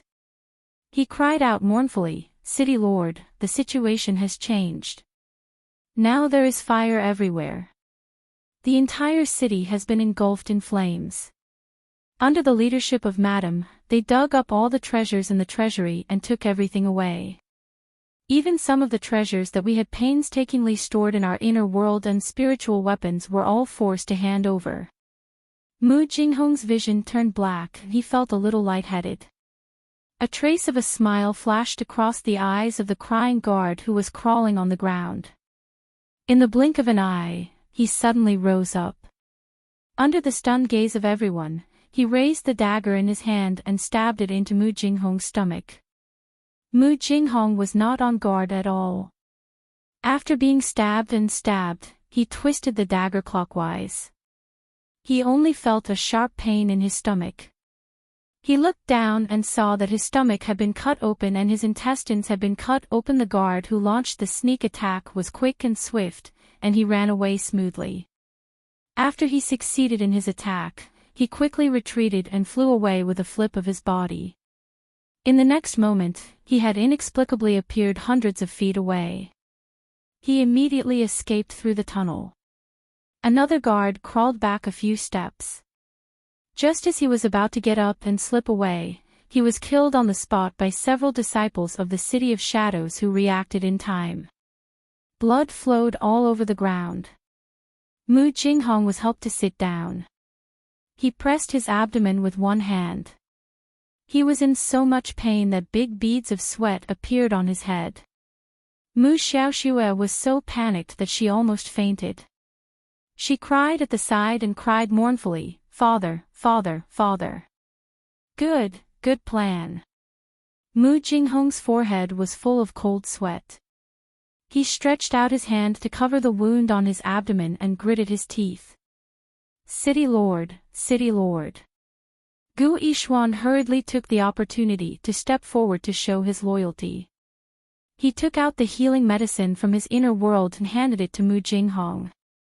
City Lord, please take this hemostatic pill first. Mu Jinghong opened her mouth and swallowed it.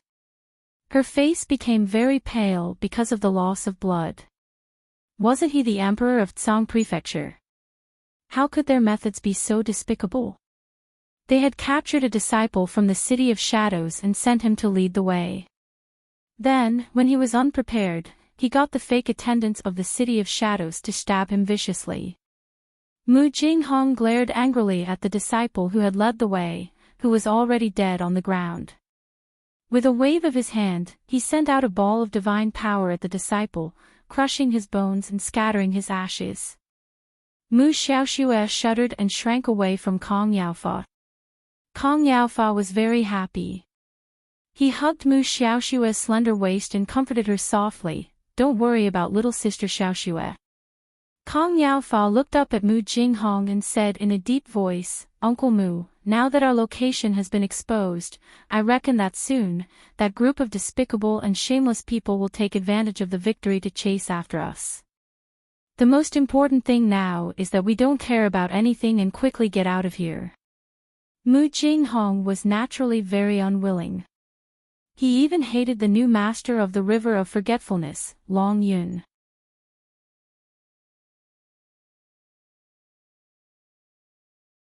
Chapter 53:10. He also bore a grudge against the second young master of the Tianyun family. These two had probably already received the news that His Majesty of the Tsang Prefecture was going to send troops to attack the entire City of Shadows.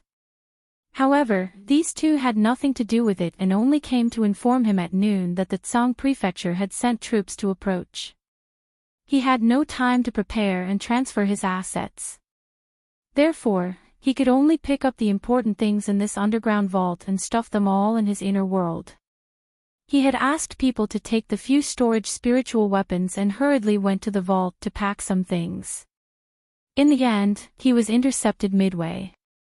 Now that he thought of the materials in his underground vault and the dozen or so pieces of level 9 fire glass he had stored there, he felt very uncomfortable. He could only blame himself for having too few storage spiritual weapons on him. His inner world was only about 5 cubic meters, so he couldn't stuff many things. What a pity, the things he had collected over the years were all gone one day and benefited others. He really couldn't accept it. "Father." Mu Xiaoxue saw that he had been beating his chest and stamping his feet for a long time without saying a word.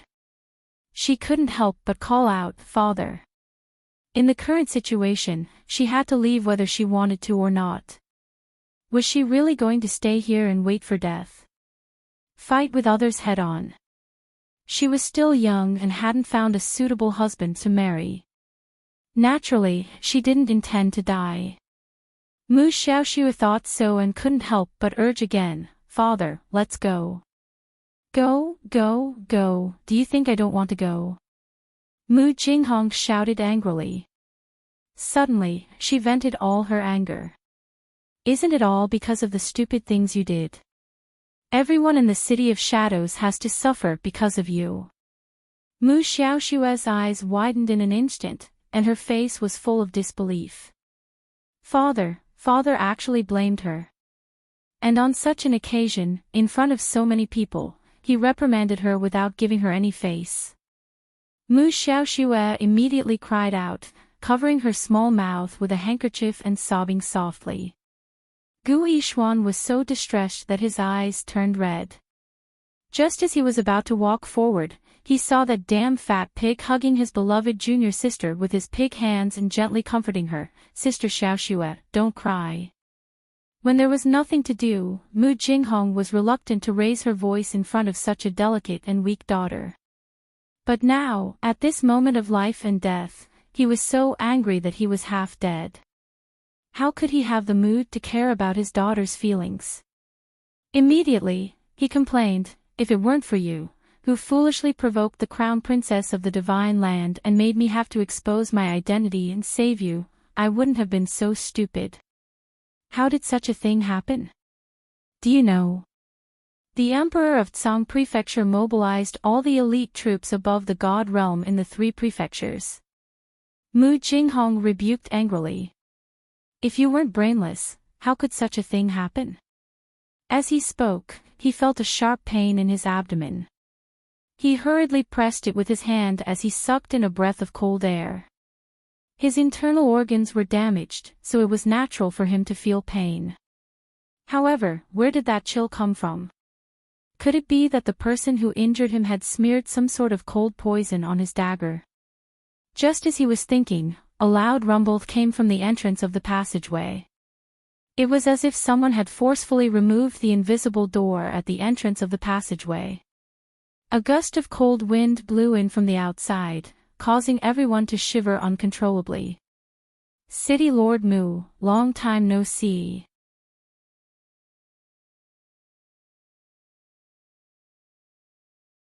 Chapter 53:11. Duan Yu entered the passageway with a smile that was like a spring breeze caressing one's face. Mu Xiaoxue twisted a handkerchief as her panicked gaze lingered on Duan Yu several times. It couldn't be helped. This Tsang Prefecture's young monarch was truly handsome and outstanding, making people want to take a few more glances. Unfortunately, the other party only glanced at her without any change in expression before turning to her father, Mu Jinghong. Mu Xiaoxue tightened her grip on the handkerchief. However, Mu Jinghong quickly stood up and threw out a stairway talisman without a second word. He angrily shouted, "Let's go." They watched as the group disappeared with a whoosh.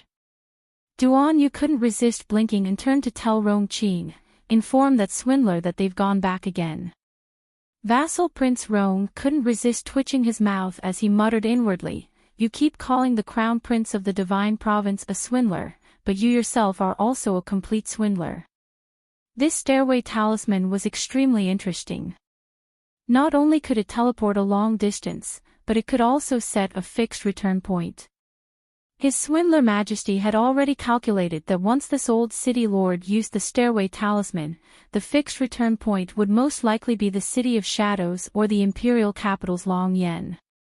After all, he had brought Mu Xiaoxue from the imperial capital's Long Yen to the City of Shadows headquarters in a flash last time. Now that he was on the brink of death, he definitely wouldn't hesitate to head to the fixed transfer point. Otherwise, how could he shake them off in the shortest time possible?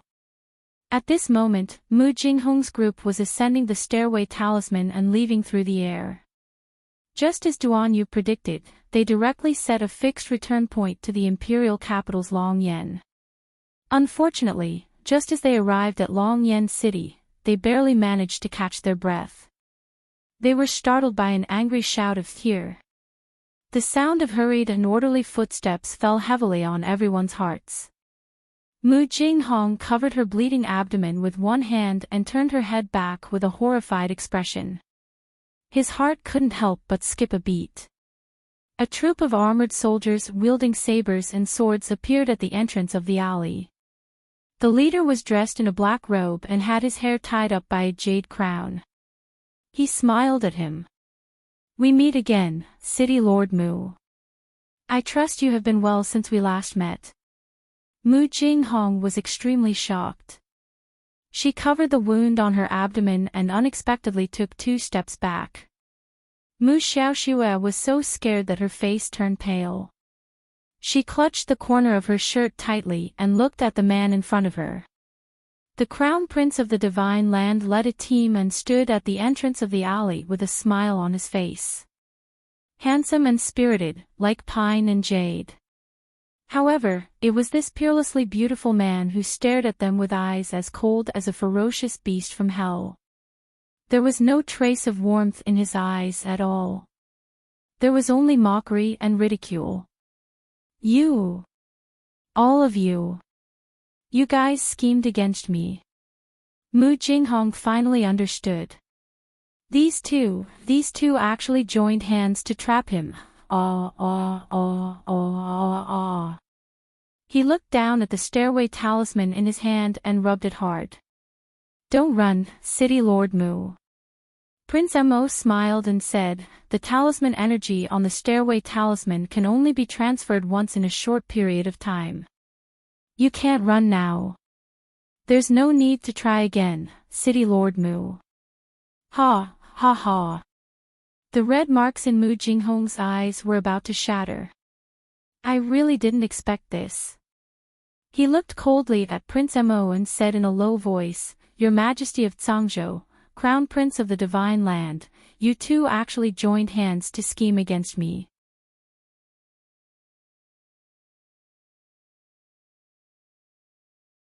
Chapter 53:12.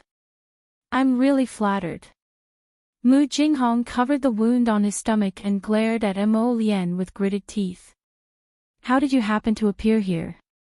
Mu Jinghong was puzzled. After all, although he used the stairway talisman to come to Longyan, the capital. But the place where he appeared, such as the narrow alley in front of him, was not a predetermined place. The stairway talisman's directional location was not so accurate.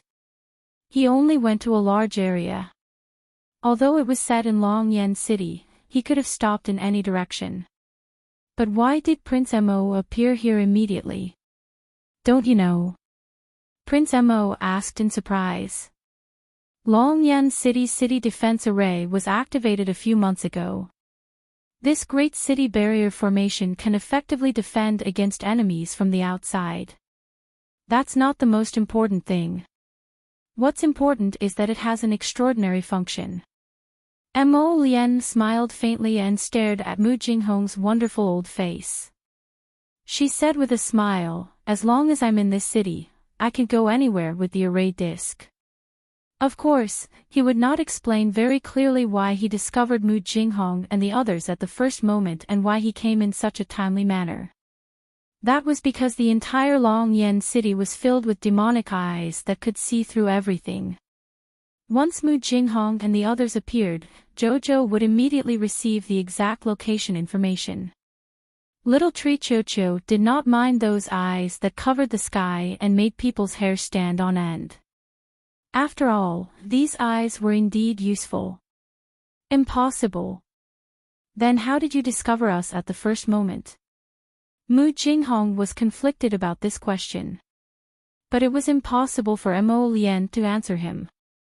Mu Xiaoxue saw the tall and handsome man glance indifferently at the people behind him.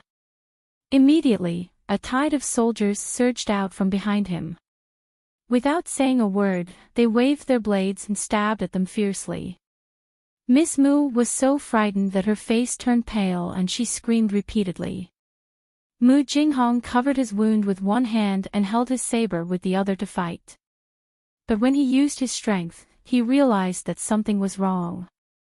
Not only did he feel dizzy, but there was also a bitter chill coming from his wound. It was so cold that he couldn't help but shiver. Even the saber in his hand was almost unsteady. Damn it, what kind of cold poison did that Sangzhou guard impersonate from the City of Shadows smear on his dagger that even he couldn't withstand it? Despicable! Mu Jinghong shouted angrily. He ordered his men to come forward and attack. The Hades court guards quickly surrounded them. Their movements were swift and vigorous. Every one of them looked calm as though they were chopping vegetables and melons. In just a few moves, they killed more than half of the City of Shadows disciples who looked emaciated. Mu Jinghong and the others secretly complained in their hearts. The two from Zhangzhou and the Divine Land were too vicious. This was especially true for the remaining disciples, who complained incessantly. Back in the City of Shadows, Long Yen, who had been beaten into a pulp by the Tsang Prefecture's emperor, had to flee all the way to the imperial capital with the help of the Stairway Talisman. However, as soon as they set foot on Long Yan's land, they were surrounded and killed by the Crown Prince of the Divine Province. Their lives were too bitter. It was not a normal kind of bitterness. Mu Xiaoxue shivered as she hid behind Kong Yaofa. She let Kong Yaofa hug her as they dodged countless sharp blades. But Kong Yaofa had to protect her, so he could only use one hand. In front of the well-trained Hades court guards, he could not last more than 100 moves.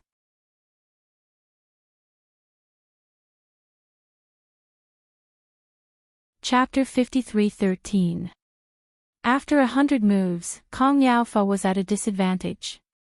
He couldn't even take care of himself. One of the dark court guards swung his saber at Kong Yaofa's chest. Mu Xiaoxue cried out and pushed Kong Yaofa away. She scrambled away from Kong Yaofa's side. She couldn't see where she was going, so she knocked her head on the wall of the alley. She was so dizzy that she saw stars. Blood also seeped out of her forehead. Mu Xiaoxue was shocked and scared. She couldn't stop screaming.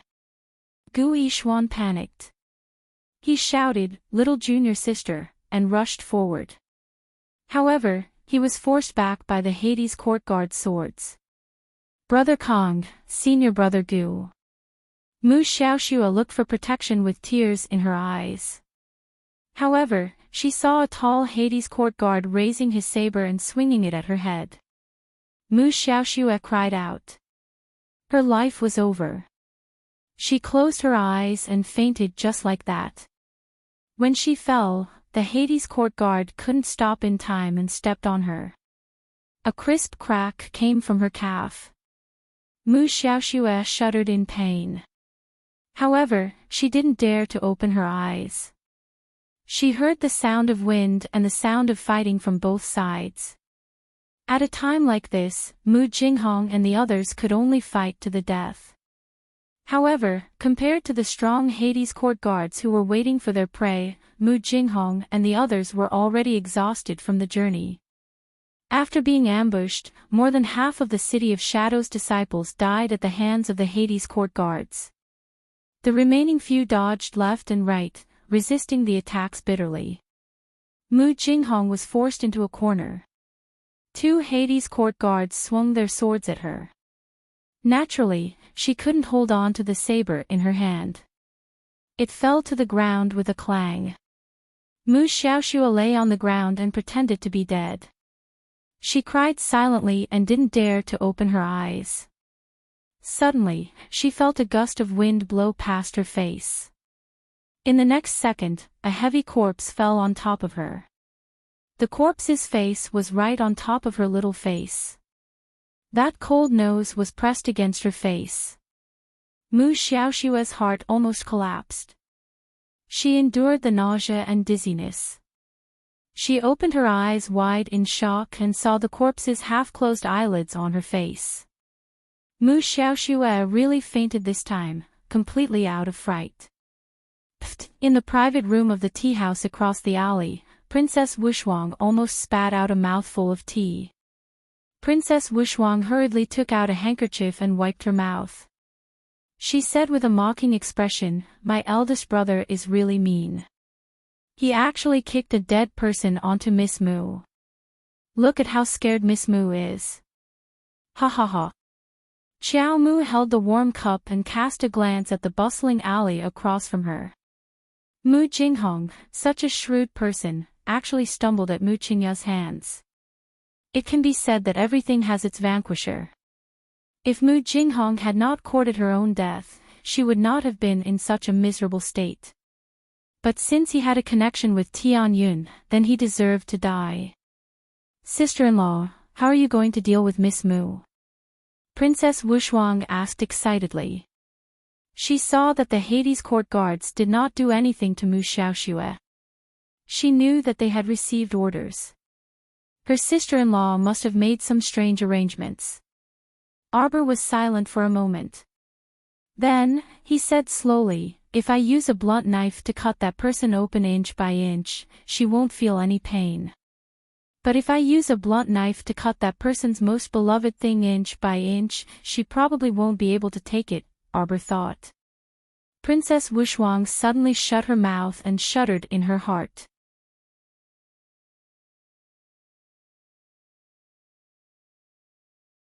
Chapter 53:14. She always felt that her sister-in-law was like this. When she stared blankly into the distance, there seemed to be a dark whirlpool swirling in the depths of her eyes. This Mu Xiaoxue was going to be in big trouble. When Mu Xiaoxue woke up again, she only felt a pungent smell of blood around her. His body was weighed down heavily by the weight. She tried her best to suppress the scream in her throat, stretched out her two arms, and pushed away the corpse on top of her. Mu Xiaoxue gasped for breath and looked around in panic. Corpses all over the ground. She only felt dizzy and hurriedly reached out to support herself against the wall. Her legs were weak and her whole body was sore. She barely supported herself and did not fall to the ground. Mu Xiaoxue looked at the corpses with a blank expression. She did not see her father, nor did she see Kong Yaofa or Gui Xuan. Where did they all go? Was he going to abandon her just like that? Mu Xiaoxue's heart was full of anger and hatred. Just because she did not have the slightest bit of cultivation and spiritual power, she was just abandoned on the street like this. All of them had kung fu, so they were able to escape in times of crisis. Where was the man who said he would protect her with his life? He abandoned her in times of danger. Mu Xiaoxue was furious and came out of the alley in a daze. Looking at the sky, it was already late at night. She trembled as she came out of the alley. She was wearing thin clothes and had no money. In the cold winter night, it was difficult for her to move. Mu Xiaoxue was thirsty, hungry, and panicked. She ran around the street like a headless fly. The faint moonlight elongated her bleak figure. From afar, she suddenly heard neat footsteps coming from the corner of the street. Mu Xiaoxue shrank back in fear and hid under a stall by the roadside. She saw a group of people running over, holding burning torches. They pointed to the front and asked, "Did you find her?" "No." "Keep looking. There is an order from above. If you catch Miss Mu Xiaoxue, you will be rewarded with 5,000 spirit coins." Mu Xiaoxue quickly covered her mouth and nose, not daring to make a sound. It wasn't until the team had run far away that she finally crawled out from under the stall like a rat crossing the street. She crawled and hid in a dark alley next to her. Little did she know that after the team passed by, someone in the team swept a glance at the place where she was hiding, and the corner of his mouth curled up mockingly. There were orders from the higher-ups to chase after Miss Mu Xiaoxue non-stop for the next 2 days. She didn't have the slightest bit of free time, running around and hiding for her life, but he just didn't catch her. He kept her hanging by the thread, constantly scaring her. Although they didn't understand why the higher-ups would give such an order, the soldiers just needed to do their jobs and obey the orders. 2 days later. Mu Xiaoxue, who had gone mad and was filthy and smelly, felt that she had finally escaped from the pursuing soldiers after going through all kinds of hardships and dangers. With her intelligence and wit, she returned to Changle Villa, which she had not seen for a long time, with tears streaming down her face. This Changle courtyard was where the second young master had imprisoned her mother. She used to hate him, but now, she loved him as much as she loved him. As long as she could find the organization, she would be able to get out of her current predicament. She had been hungry for at least 3 days, thirsty and hungry. If she hadn't forced herself to drink some dirty water from the canal last night, she probably wouldn't have been able to hold on until she came back. Yuba, who had been following behind her, glanced at the words, Changle Villa, and then disappeared into the night.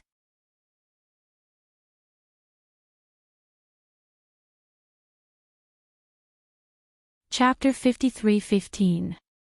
Mu Xiaoxue flung herself against the door and pounded on it.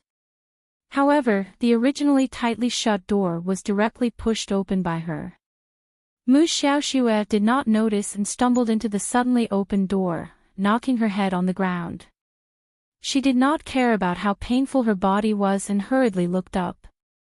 Changle Courtyard, which had always been brightly lit, was now dark and gloomy. Not a single person could be seen in the vicinity.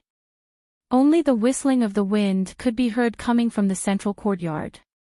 It was as if ghosts were wailing and wolves were howling as it blew through the darkness. Mu Xiaoxue almost went crazy. She jumped up crazily, her slightly trembling legs fluttering as she rushed in through the door. She tripped on the threshold of the courtyard and barely managed to stabilize herself. When she rushed into the hall and found that there was no one, she rushed to the backyard and found that there was still no one. Mu Xiaoxue was completely stunned. She could only madly rush to the kitchen in the backyard, wanting to see what food was inside. However, when she stepped into the kitchen, she only saw 2 or 3 fat rats squeaking as they hopped past. She was so scared that her little face turned pale and she screamed. There was no one. Did everyone in Changle Courtyard leave? Second young master and the rest were not there. Not to mention hot soup, there was not even any leftovers in the kitchen. There was not a single grain of rice in the rice jar, half of the cold steamed bread on the stove was gone, and when she opened the pot, it was empty. There was nothing. This made Mu Xiaoxue, who had been hungry for 3 days and was dizzy, completely lose her mind. The current her did not have the slightest bit of elegance and beauty. She was like a hysterical shrew, standing in the courtyard and screaming. Mother, mother! Second young master, where did you all go? There was no one, there was no one. It was as if she was the only one left in the whole world. Helplessness, panic, and fear filled Mu Xiaoxue's heart, causing her to scream uncontrollably. Idiot, do you want to lure everyone here? Suddenly, a cold voice came from behind her. Mu Xiaoxue turned her head in surprise and joy, and with a plop, she knelt down in front of the person. Hall Master Gong, save me, Hall Master Gong. The ghost face Hall Master stared at her with a faint light in his eyes. Hall Master Gong, please take me to see my mother, or second young master, or eldest young master would be fine too. Mu Xiaoxue was anxious to find someone to protect her, and she sobbed. I want to become stronger. I want to accept organizational restructuring. She was no longer willing to live like a rat on the street. He was chased by people all day long and wandered the streets penniless.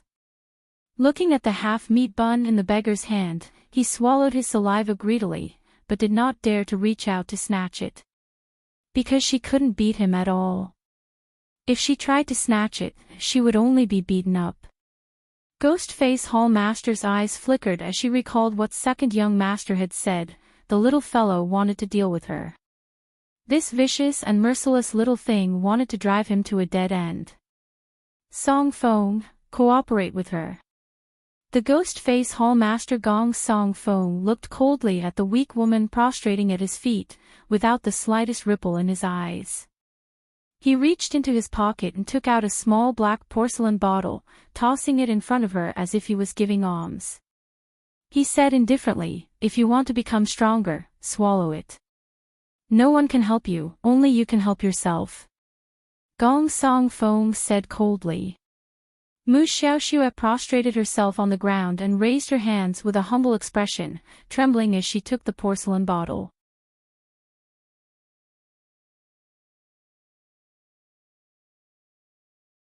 Chapter 53:16. Arbor gazed out the window gloomily. She propped up her chin with her two small hands, and her pair of dark eyes stared at the bright starry sky in a trance. When Mo Lien finished bathing and came out, he caught sight of her impatient appearance. She walked up and looked out the window. "Jojo, what are you looking at? You ba came by just now." The little stoic propped up her chin and looked back at him. She said gloomily, "Mu Xiaoxue was forced to return to the resort. I reckon she will forcefully request to accept Tianyin's transformation." After these few days of wandering and suffering accumulated to a certain degree, something inconceivable would definitely happen. "Mu Qingya, I want you to be in so much pain that you wish you were dead." The crown prince smiled faintly and circled her waist, pulling her into his embrace. He suddenly exclaimed, "Jojo, you've put on weight again." The little stoic glared at him, and her thoughts were immediately pulled back by him. The crown prince chuckled and lowered his head to kiss her small face. "It's good that you're fat, my darling. You're even prettier when you're fat." Arbor sighed. "I know you want to make me happy." But this topic was changed too abruptly. The little stoic extended a fist and knocked him. "Then are you happy or not?" Mo Lien gazed at her with bright eyes and pulled her over to bite her lightly. "Jojo, you've been smiling at me more recently." The little stoic looked at him expressionlessly. "You're dreaming, right?" Mo Lien pursed his lips and pulled her over to kiss her again and again. "Heartless, heartless. Feel it. You've cut a hole in my chest, and it's pouring in air. My heart hurts like hell." Arbor's original gloominess was inexplicably swept away by his disturbance. She grumpily pulled out her hand and messed up his hair, messing it up like a bird's nest. Only then did she burst out in laughter. Mo Lien's eyes lit up. She hugged her and said gently, "Jojo, Jojo, hit me, hit me." "Why would I hit you for no reason?" Arbor glared at him, not knowing whether to laugh or cry. "As long as you're happy." Arbor stared at him, stroked his face, put his little head against his forehead, and said softly, "I forced her to the point where she couldn't escape. I forced her to go crazy. Let her go back and find a mutation pill to consume. Am I very bad?" "Yes, very bad." Prince Mo nodded without hesitation. Arbor glared at him again. Prince Mo smiled and pulled her closer. He pecked her lips and said in a low voice, "I'm worse than you. I crippled Mu Jinghong and Gu Yishuan and threw them into the dungeon. Tomorrow, I will personally lead people to raid the entire Gu family. Don't you think I'm bad? Mischievous, just right for my Joe. We're a match made in heaven. Unparalleled in the world." Crown Prince Mo tilted his head and lightly scratched her small face. "You're bad, and I'm worse. This is a perfect match."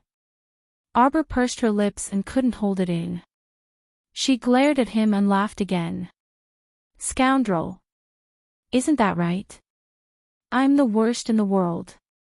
With me in front to block for you, don't worry, the first bad person definitely won't be you." Arbor didn't want to bother with him anymore. He was so indecent all day and only knew how to make her happy. Did you and Duan Youth secretly contact each other again? Otherwise, why would he inform Sapling in advance that Mu Jinghong was coming to Dragon Flame City so that Sapling could see more of Devil Pupil's shadow? Crown Prince Mo replied innocently, I didn't, why would I contact him? The little stoic pinched his face hard. Big liar.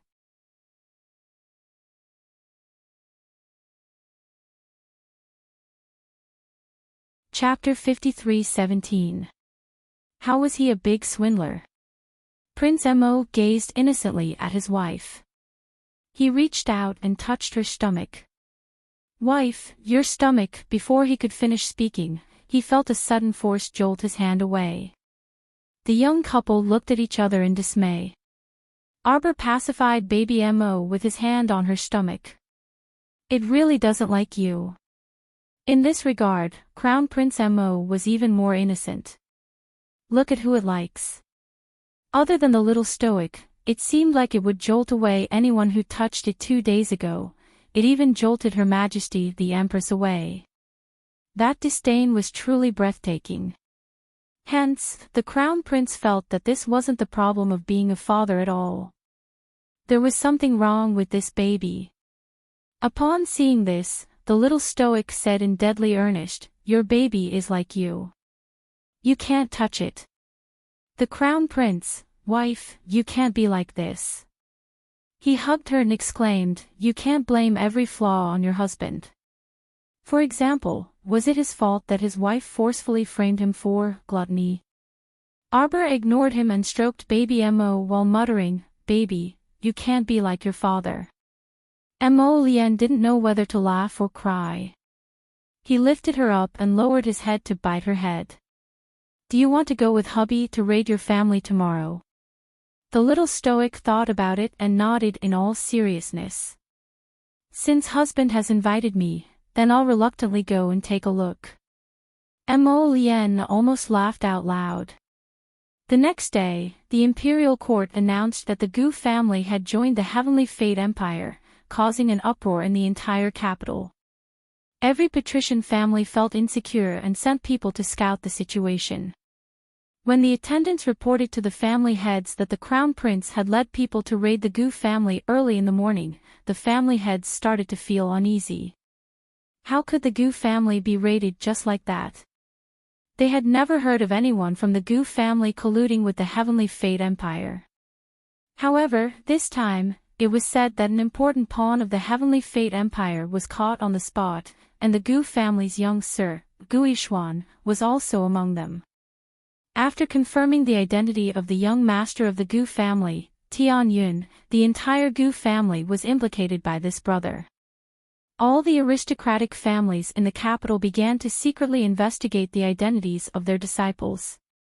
Judging from the imperial court's swift and decisive style and their unrelenting attitude towards the Heavenly Fate Emperor, the situation would only become more and more tense. The patriarchs were all afraid that there would be 1 or 2 disciples of the Heavenly Fate sect hiding in their homes. At that time, they would not be able to defend themselves and implicate their families. Therefore, they secretly investigated in secret and were quite careful. The search of the Gu family was very fast. They went to search in the morning, and in the afternoon, they put all the boxes of things into the national treasury. The patriarchs of the various aristocratic families secretly met up and asked each other for information. It was needless to say that they were nervous. The little stoic followed her husband to ransack the Gu residence.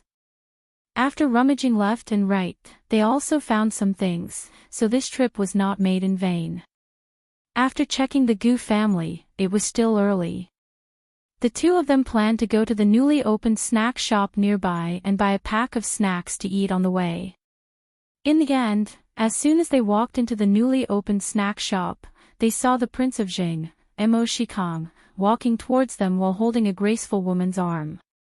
When Mo Shikang saw Mo Lien and her husband, his expression immediately darkened, and he almost failed to adjust his expression in time. Fortunately, he reacted quickly and immediately changed his expression, forcing out a stiff smile. I didn't expect to encounter His Highness the Crown Prince and the Crown Princess here. Arbor also didn't expect to see these two loathsome people here, and he pursed his small lips.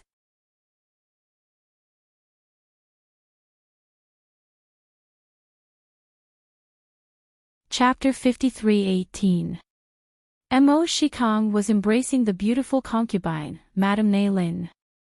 When that woman saw the little crown princess, her expression involuntarily stiffened, as if recalling the little stoic's blunt expression when they first met. Her gaze inadvertently flitted over Arbor's belly, and jealousy flashed through her eyes. She walked up and curtsied with a smile. "This concubine greets your highness and the crown princess." She was also pregnant, but the child she gave birth to had completely different statuses. Regardless of whether the crown princess gave birth to a boy or a girl, they would be His Highness the Crown Prince's first legitimate son and legitimate daughter. What about her? Even if she gave birth to a son for His Highness, he would be adopted by the princess consort. It was usually difficult for her to even see her son. Although His Highness doted on her, he never asked about the inner court's matters. No matter how she cried and threw tantrums, he advocated sending the child to the princess consort to raise. He even gloriously told her that this was for the child's own good. He said something about the child following his legitimate mother since he was young, so he could have a good future when he grew up. Madame Ne Lin was so angry that she wanted to vomit blood. The child she painstakingly risked her life to give birth to was given to someone else. She was naturally unwilling. Now that she saw the little crown princess, her eyes suddenly swiveled. Just as she was about to speak, Prince Xing tugged at her. Mo Lien couldn't be bothered to watch their little movements and said to Mo Shikong, "I heard that brother Prince Xing gave birth to Lin, a month ago. Congratulations, congratulations." Mo Shikong responded with a fake smile and cupped his hands. You flatter me, you flatter me. His Highness the Crown Prince is the one who is overjoyed. The Crown Princess being pregnant is a joyous occasion for the entire kingdom. Mo Lien nodded repeatedly. She held the little Crown Princess' hand and said proudly, "Of course." Mo Shikong was instantly at a loss for words. "Fuck, I was just exchanging pleasantries with you, yet you answered so smoothly." This tsundere attitude really made one's balls hurt. What's wrong with being a little humble? Madame Ne Lin saw that the atmosphere had abruptly stiffened, so she quickly interrupted with a smile and complimented, "The Crown Princess's child will definitely be a little prince. This concubine congratulates the Crown Prince consort in advance." Unexpectedly, the little Crown Princess did not play by the rules. She said expressionlessly, "It's most likely a girl. Just like his father." The corners of the Crown Prince's mouth twitched. He wished he could reach out and touch his wife's little mouth. Fortunately, his wife gave him some face and didn't say in front of outsiders, like his father, loves to eat. Madame Lin looked at this strange Crown Prince consort and actually couldn't say anything. The Crown Prince coldly said, "Whether the Crown Princess gives birth to a boy or a girl, this Crown Prince will like them both." Mrs. Lin didn't know what to say, so she just stood there awkwardly. Mo Shikong smiled to ease the atmosphere. "It's better to meet by chance than by invitation. Why don't Big Brother treat us to a cup of tea on the second floor?" Before the Crown Prince could answer, the little Crown Princess shook her head with a serious expression. "King Jing, you're a step too late. We've already invited Wushuang for tea." Mo Shikong, Prince Mo was secretly amused. He nodded and said, "That's true. Brother King Jing, Wushuang invited us husband and wife yesterday." The flesh on Mo Shikong's face trembled slightly. He suddenly smiled and said, "Oh, I also heard that Wushuang and the third young master of the Fu clan are getting married next month. Then I should find time to go to the king of Jinyuan's residence and congratulate them. Big Brother." Su Shitao rushed over excitedly. He suddenly stopped in his tracks and stared at Arbor as if he had seen a ghost. He subconsciously hid behind his big brother.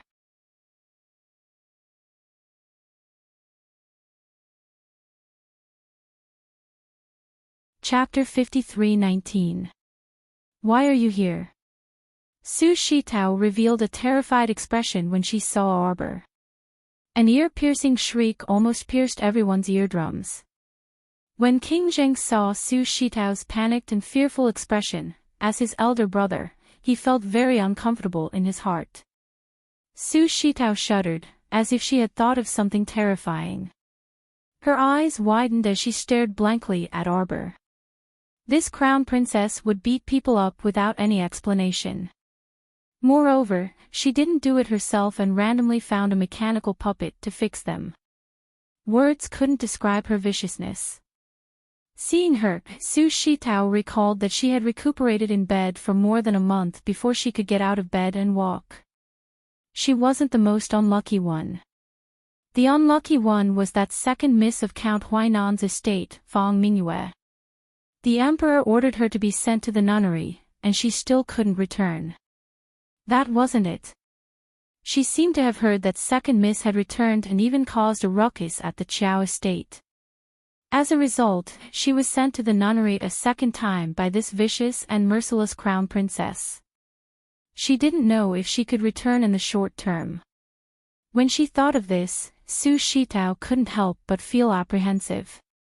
Right now, she was very clear that she absolutely could not offend this crown prince consort. This person's temper was so terrible that she might be sent to the nunnery as well if things went wrong. If she was locked up in the nunnery for the rest of her life, then her life would truly be over. Then, she thought about how she had to swallow her anger and behave meekly every time she saw this stoic face in the future. The nameless rage in her heart couldn't help but erupt. Why did she have to endure this woman's anger everywhere? Her elder brother was Prince Zheng, after all. How could her status be compared to those ordinary noble daughters of officials and aristocratic families? Why did she have to endure this kind of anger? Despite her unwillingness, Su Shitao's actions were incomparably cowardly. When she saw the young crown princess glare at her, she only dared to hide behind Prince Zheng and didn't dare to poke her head out. Prince Zheng was also furious. Seeing his sister so scared, he felt guilty and distressed. He felt guilty that as her elder brother, he couldn't be her pillar of support. He felt sorry for his younger sister. When she saw the expressionless crown princess, she was like a mouse that saw a cat, trembling in fear. Mo Shikang, the prince of Jing, felt very uncomfortable in his heart, but he scolded coldly, "Tao, how can you be so unruly? Hurry up and greet His Highness the Crown Prince and the Crown Princess." At this time, there were more and more people coming and going in the snack shop, but the 5 of them were blocking the entrance to talk. A few commoners who passed by heard King Jing say the words, "Crown Prince." They were so scared that their legs turned to jelly and they fell to their knees. Su Shitao twisted the handkerchief in his hand, stammered as he stepped forward and bowed, "Greetings to Your Highness the Crown Prince, Crown Princess, Crown Princess."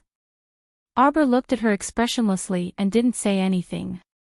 The Crown Prince said faintly, "Brother King Jing, we have an appointment with Wushuang. Please excuse us." Mo Shikang was so angry that his face trembled slightly. He pretended to be calm as he cupped his hands and bowed. Then, he watched as the two went in hand to buy several packets of snacks and left without looking back. Su Shitao had been hiding behind Mo Shikang. It was only when the two left the snack shop that he seemed to come alive. He curled his lips and complained to Mo Shikang, "Elder brother, I think the two of them don't even care about you."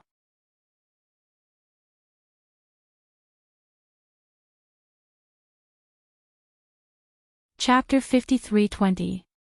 Eldest brother, aren't you the Prince of Jing personally conferred by the Emperor? Why do we always have to suffer in front of them? The little white flower, Lin Shi, hurriedly held on to Emo Shikang, who had an unsightly expression.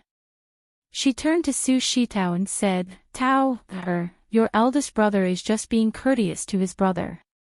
Su Shitao rolled his eyes at her with an angry expression. "You definitely can't be courteous to that kind of person. You can't even take a step back. If you take a step back, they will take a step forward. Eldest brother, if you keep retreating, there will be no way out. At that time, where will our family retreat to?"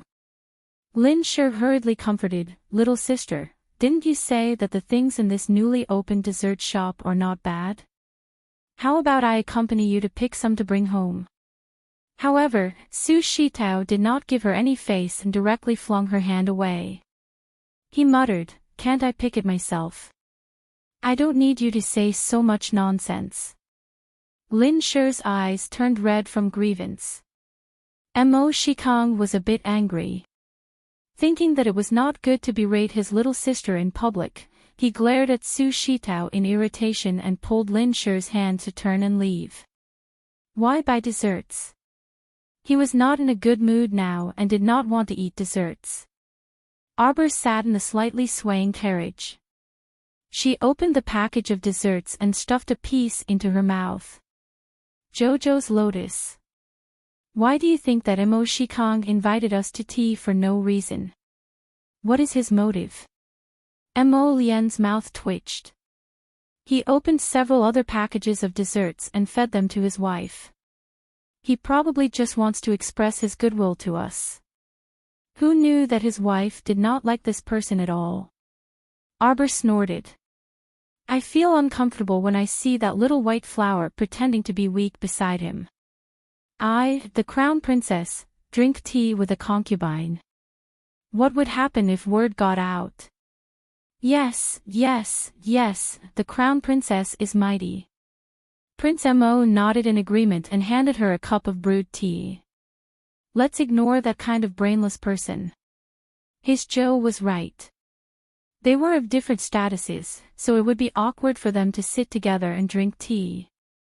He looks like your old uncle king of Giant Pain. Mo Lian, ?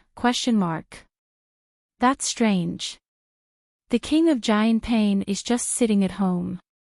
How did disaster fall from the sky? If my wife wants to attack someone, then just attack them. Why did she have to drag the old prince of Giant Pain into it? Fickle and lecherous. The little crown princess had a serious expression on her face. And especially unreliable. Mo Lian was secretly amused, but on the surface, he looked like he seriously agreed with his wife's opinion. He thought that whatever his wife said was correct. Prince Mo nodded. That's right, wife. That Giant Pain Wang is simply too much. Her eldest brother and second brother had good points, but she didn't learn them. Instead, she picked up the bad habit of being a hedonistic and lecherous person. The next time we see him, we'll cheat him out of a sum of money. At the same time, the old King Giant Pain, who was far away in King Giant Pain's mansion, sneezed a few times and exchanged a glance with his son Mo Kuan. Mo Kuan jumped up from his seat with a bang. Close the door, close the door. Immediately close the door. The old King Giant Pain asked speechlessly, What are you doing? Everything is fine. Why are you acting crazy? Close the door. Mo Kuan ignored his father's question and hurriedly ordered the servants in the mansion to close the main door of King Giant Pain's mansion. The old King Giant Pain was baffled. What are you doing? Mo Kuan shuddered a few times.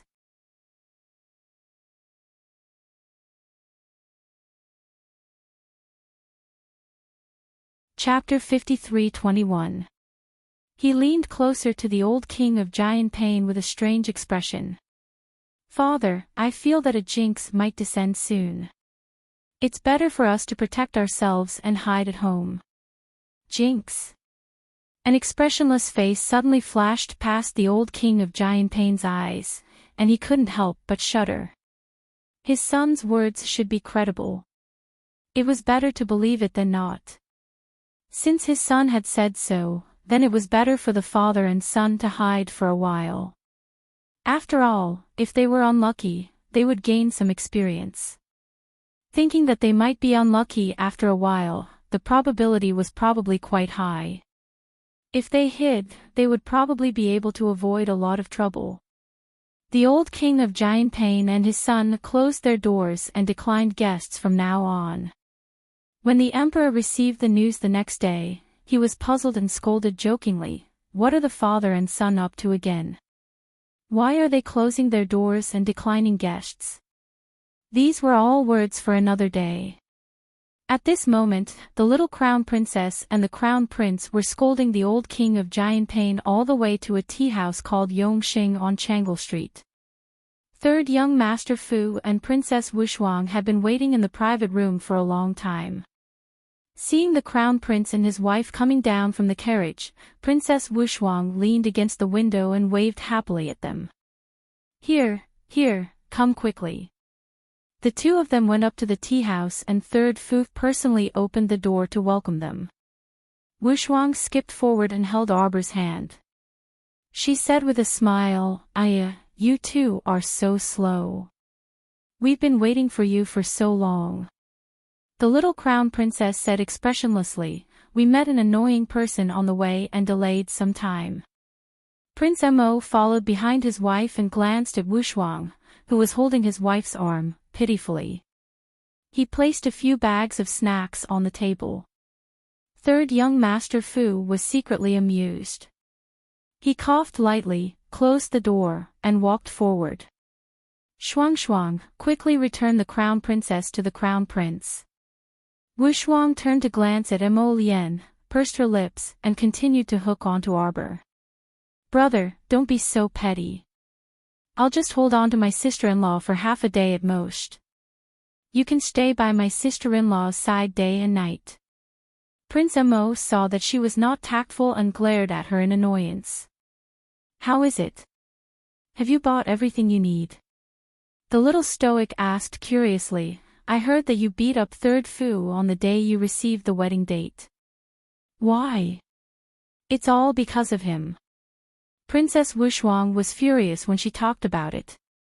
"He bribed the imperial astronomer to calculate the date to next month." Shuang, I already said that I didn't bribe anyone. This is the date chosen by His Majesty and Empress." Third young Master Fu said with an aggrieved expression, "What's more, there are only 2 auspicious dates after the new year. If we don't get married next month, we will have to wait until July or August." Princess Wuxuang was expressionless. "July or August is not too late." "Late, of course it's late." Third young Master Fu quickly sat down beside his wife and took her little hand. "It's urgent." "Who's in a hurry?" Princess Wuxuang was embarrassed, but her small face still maintained its composure. "I'm not in a hurry, I'm not in a hurry at all." Right, your husband is in a hurry, your husband is especially in a hurry.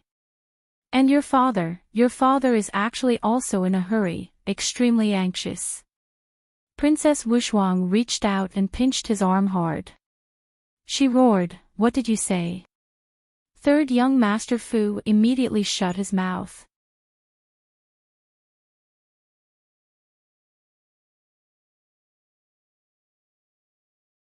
Chapter 53:22.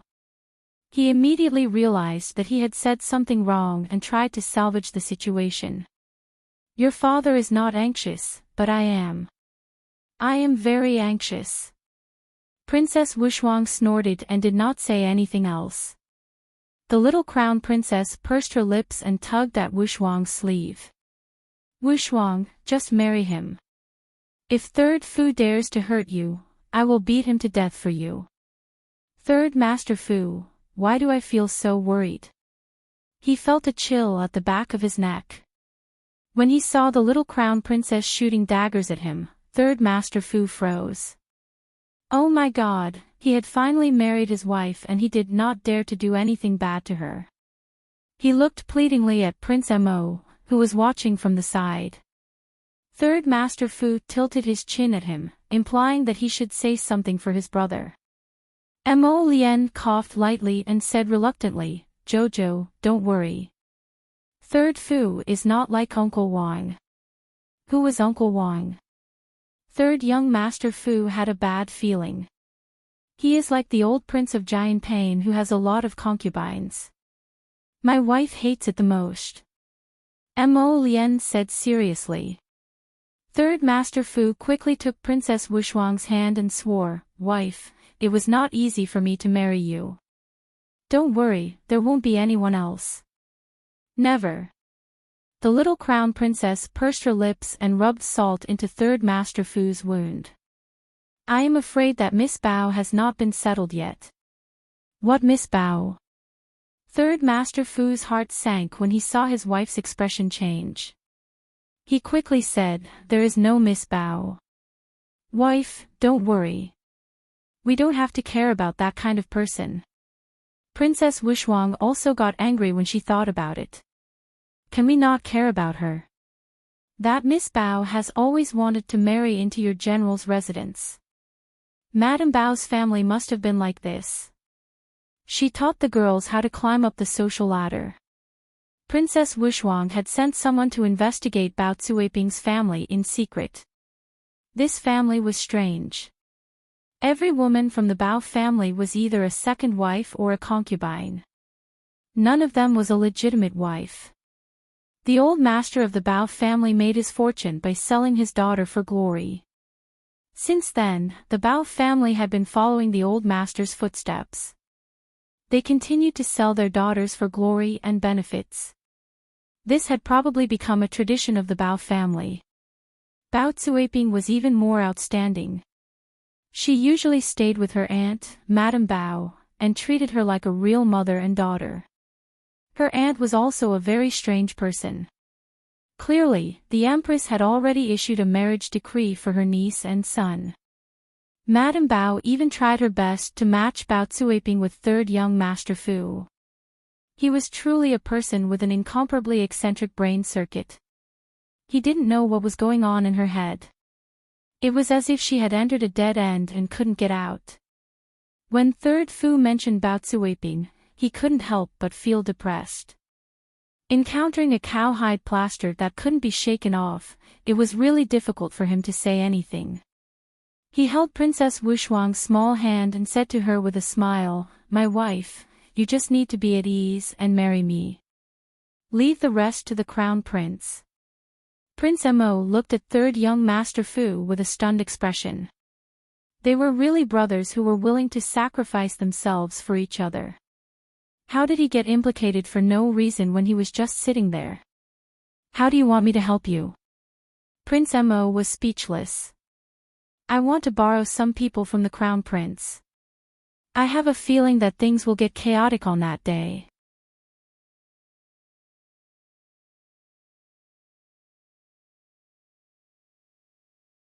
Chapter 53-23. There was nothing wrong with making preparations first. Prince Mo nodded without hesitation. I'll give you 100 men from the Purple Forest Guards for you to use.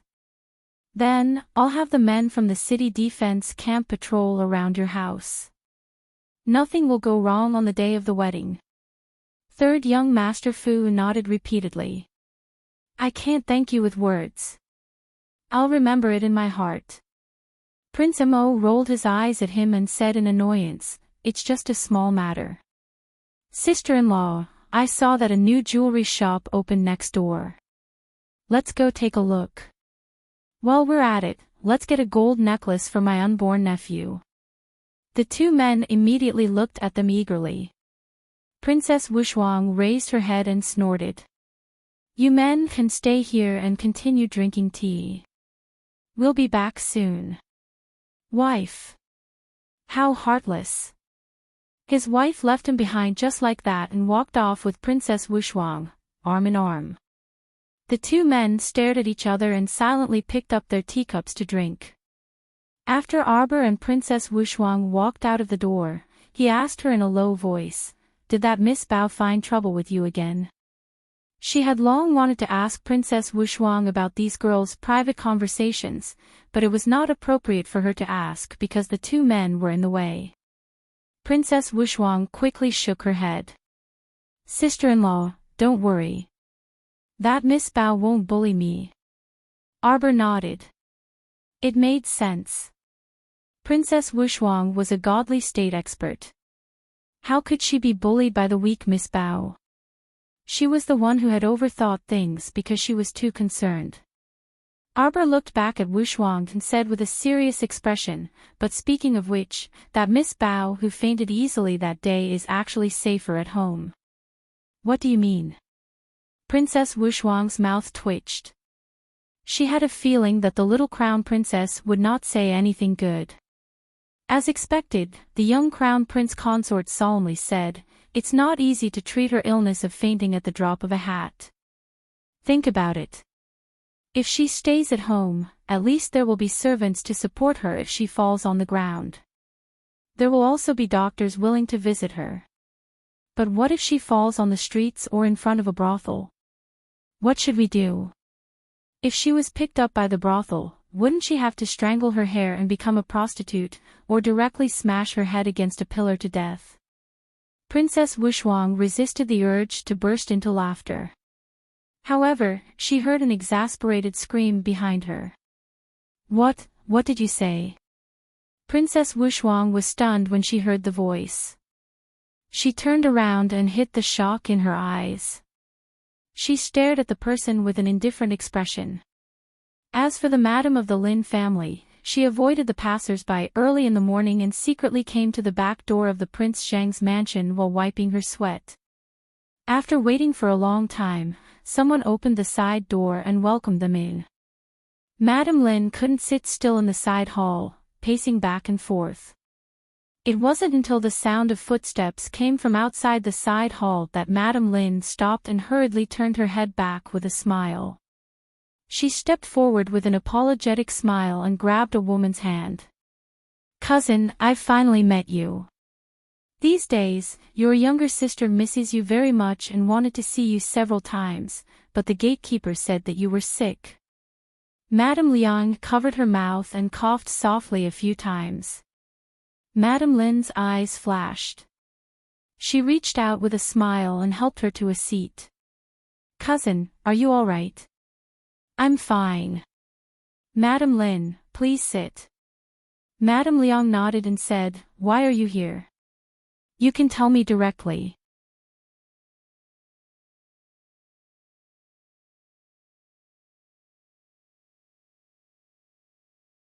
Chapter 53-24. Madame Liang was very clear about this cousin of hers. She would not visit a master without a reason. For her to be so courteous today, she must have something to ask of her. Seeing Madame Liang being so cold, Madame Lin felt that she had asked for a snub, so she said with an awkward expression, "Oh, it's not that important. It's just that Miao was captured by the people of the Heavenly Fate Palace, and they still haven't let her go. I'm anxious, and I heard from husband that he had already come to ask for instructions from the prince." "I don't know." Madame Liang quickly retracted her hand and said in fear and trepidation, "I'm just a woman. I don't understand what you're saying to me. That Heavenly Fate Palace, I don't know and don't understand. Don't ask me, don't ask me." As she said this, she seemed to be very flustered, and her entire body trembled. Madame Lin looked at her in confusion. "Cousin, why are you so afraid?" Madame Liang trembled. "I'm not afraid. She just didn't want to cause trouble. It was about the Heavenly Fate Palace, and she came to find a woman without any cultivation." "What was this?" "Cousin, you have to help our Miao, As Madame Lin spoke, she was about to kneel to Madame Liang. Madame Liang quickly went to support her, saying, "Madame Lin, it's not that I don't want to help you. It's just that I'm just a woman without the strength to truss a chicken. I really can't help you much." Then bring me to the prince." "The prince can't not help us."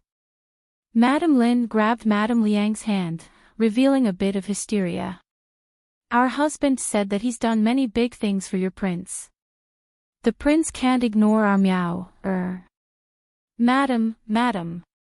Hurried footsteps came from outside, and a middle-aged man came in, flustered and exasperated. He glared at Madame Lin, his eyes almost burning with anger. Madam, what are you doing here? Quickly come back with me and don't disturb Madame Su. Husband, why are you pulling me? If you hadn't helped their prince to surround His Highness the Crown Prince, who had returned from Huiping village, how could our Lin family be targeted by the Crown Prince? Wasn't it because we offended the Crown Prince? Master, why do you keep tugging at me? Am I not telling the truth? If it weren't for you helping His Highness set up the Lin family restaurant to defeat the Crown Princess Kai-Dai Pavilion, our Lin family wouldn't have offended the Crown Princess even more. Alright, shut up. The Lin family patriarch scolded angrily. A cold voice came from outside the door. Oh. It seems that Madame Lin is quite dissatisfied with this prince. Mrs. Lin held Imo Shikong's hand and walked in. When she saw her official mother, her eyes flashed slightly. Lin Furen's anger rose from her heart. She couldn't help but rebuke, I don't dare to be dissatisfied. It's just that this madam has some complaints about Wang Ye's actions. Shut up. Patriarch Lin wished he could slap this stupid woman to death. How could he be so stupid? This stupid woman. Who did she think she was facing? That was King Zhang. He was the only adopted son of the great emperor. She was so audacious to speak to Zheng Wang in such a manner. Was she tired of living? But Madame Lin had already thrown caution to the wind for the sake of her daughter, Lin Miao's life. She didn't fight back now and didn't fight for her daughter's life. The longer this dragged on, the more uneasy she felt. Lin Miao was her only daughter.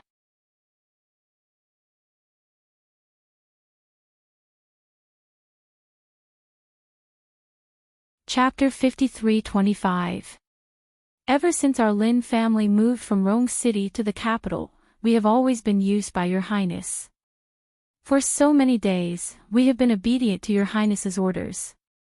Your Highness, I have long hair and little knowledge. I've made you laugh. Although I don't know much, I do know one thing.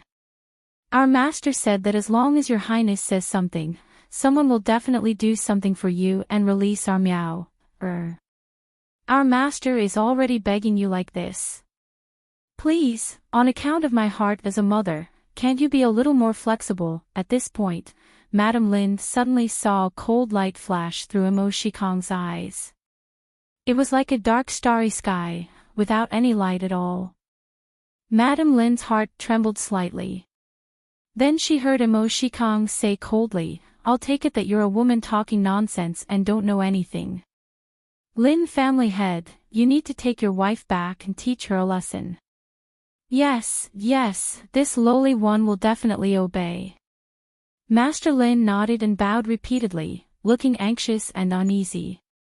Madame Lin was furious.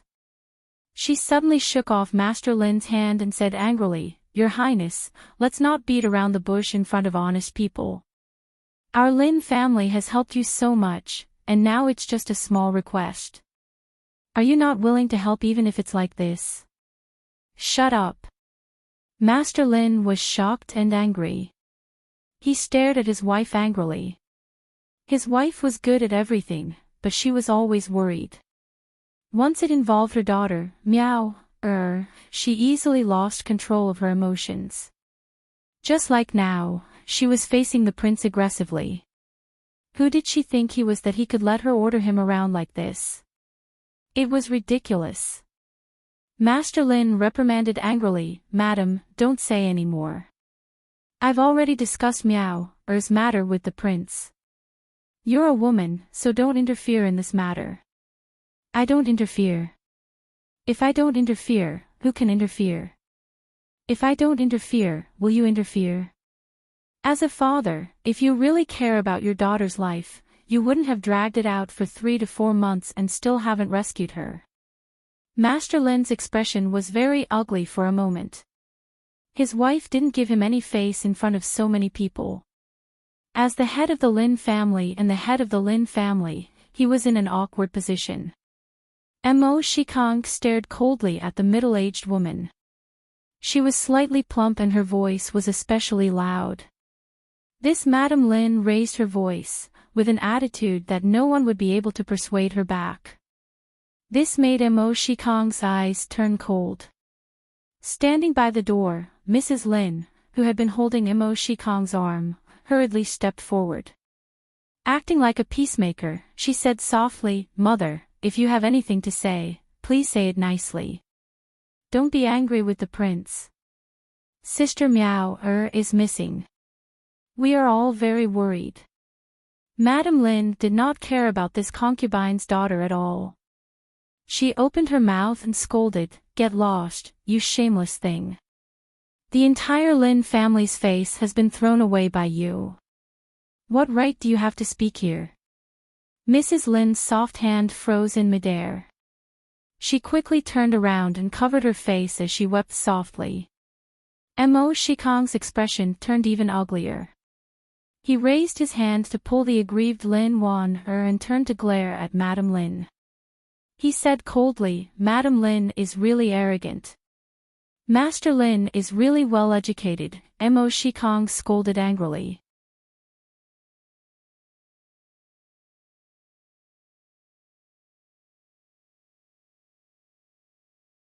Chapter 53-26.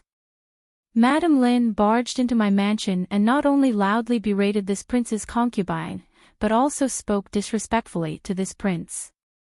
Today really opened this prince's eyes. Family head Lin's head was drenched in cold sweat. He quickly bowed and repeatedly said, "Your Highness, please forgive me, Your Highness. Madam has been thinking about her daughter for the past few days and is somewhat delirious.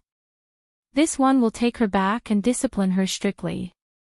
Mo Shikong coldly glanced at family head Lin and his wife, then turned to the trembling Madame Liang and said, "Mother, you and Wan, return to the room first." Okay. Madame Liang was already scared to death. She was originally very timid, and just now, she was frightened by Madame Lin's shouts.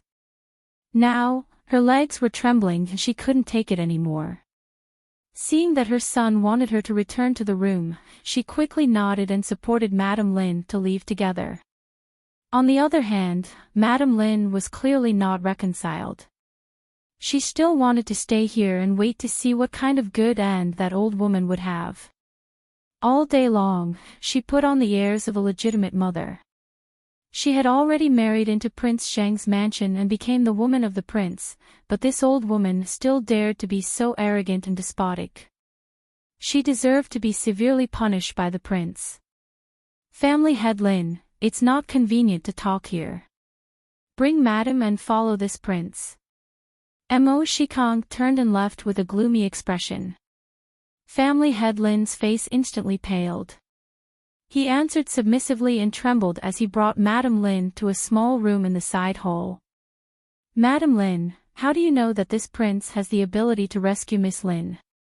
Mo Shikong asked calmly, "Do you know who has your Miss Lin in their hands?" Madame Lin nodded repeatedly. "It's those fanatics from Tianyun who kidnapped my daughter. Please, Your Highness, save our Miao, For Your Highness, this is just a matter of lifting your hand." Oh. Mo Shikong's eyes flashed, and he suddenly asked with a chuckle, "How does Madame Lin know that helping Tianyun release Miss Lin is a matter of lifting my hand for this prince?" Madame Lin was slightly stunned. She turned her head and saw her master's dark old face. She stammered and didn't dare to make a sound. From the looks of it, Madame Lin is very clear that the relationship between me and Tianyun is not shallow. Madame Lin braced herself and nodded. She smiled embarrassedly and said, "Our master said that Wang Yi is a very capable person. Lin family head, you really dare to say anything in front of Madam. The Lin family head felt a chill run down his spine and quickly said, Your Highness, please calm down. The heavens and earth can bear witness to this. This subordinate is completely devoted to His Highness and would never dare to easily tell others about His Highness's matters. As for how my wife found out, I'm afraid she overheard it. Oh.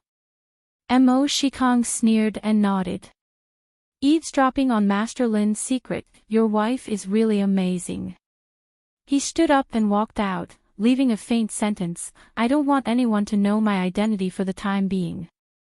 Family head Lin gritted his teeth and his hands trembled slightly. Lin Furen looked back with a confused expression, why did Wang Yi leave after saying a few words? What's going on? Suddenly, she felt a sharp pain in her lower back. Lin Furen turned her face with a startled expression. She saw family head Lin tilting his head slightly, holding a trembling sword in his hand. More than half of the sword sank into her lower back.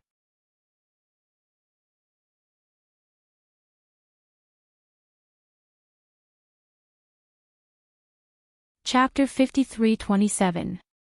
Just like this, without any warning her own husband actually raised a sword to kill her. Madame Lin stared at Patriarch Lin in shock. She felt a chill on her back. The sword had pierced a big hole in her body. When she pulled it out, she saw that she had spurted out a lot of blood. Blood dripped onto the ground in an instant. There was a circle of dripping blood all around. It was her blood that was flowing out of her body.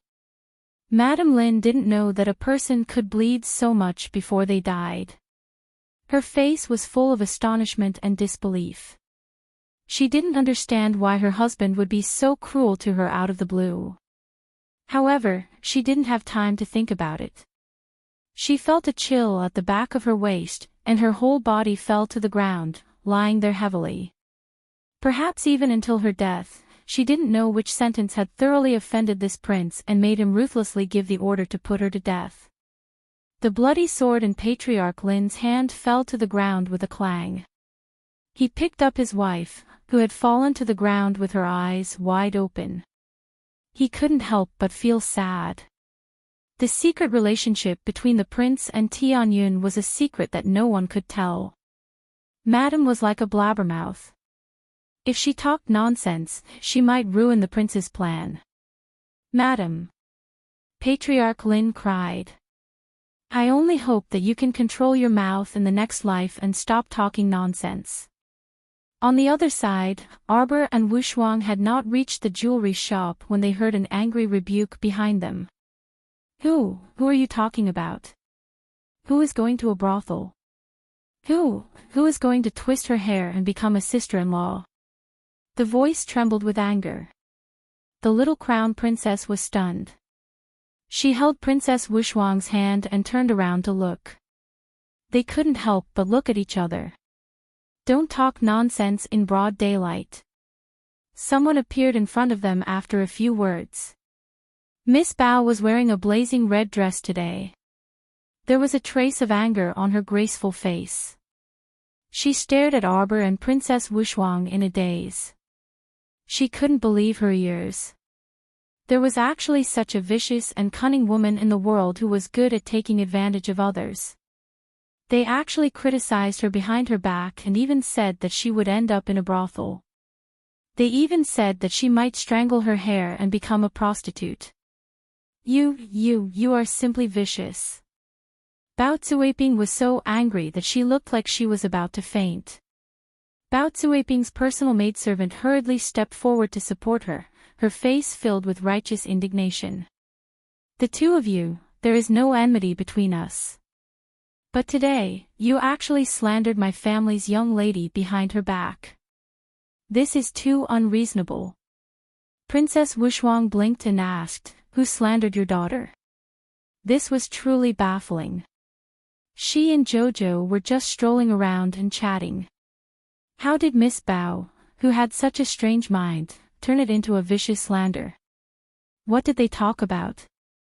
You guys, just now. Miss Bao clutched her chest with one hand. She looked like she was struggling in pain and could not breathe. Just now, you know very well what you were talking about. Miss Fang's body was swaying. The young crown prince consort hastily reminded her out of good intentions. She then said in all seriousness, "Be careful, Miss Bao. The ground is hard and stiff from your fall. It's hard to say if all your bones will break, but your head will definitely bruise."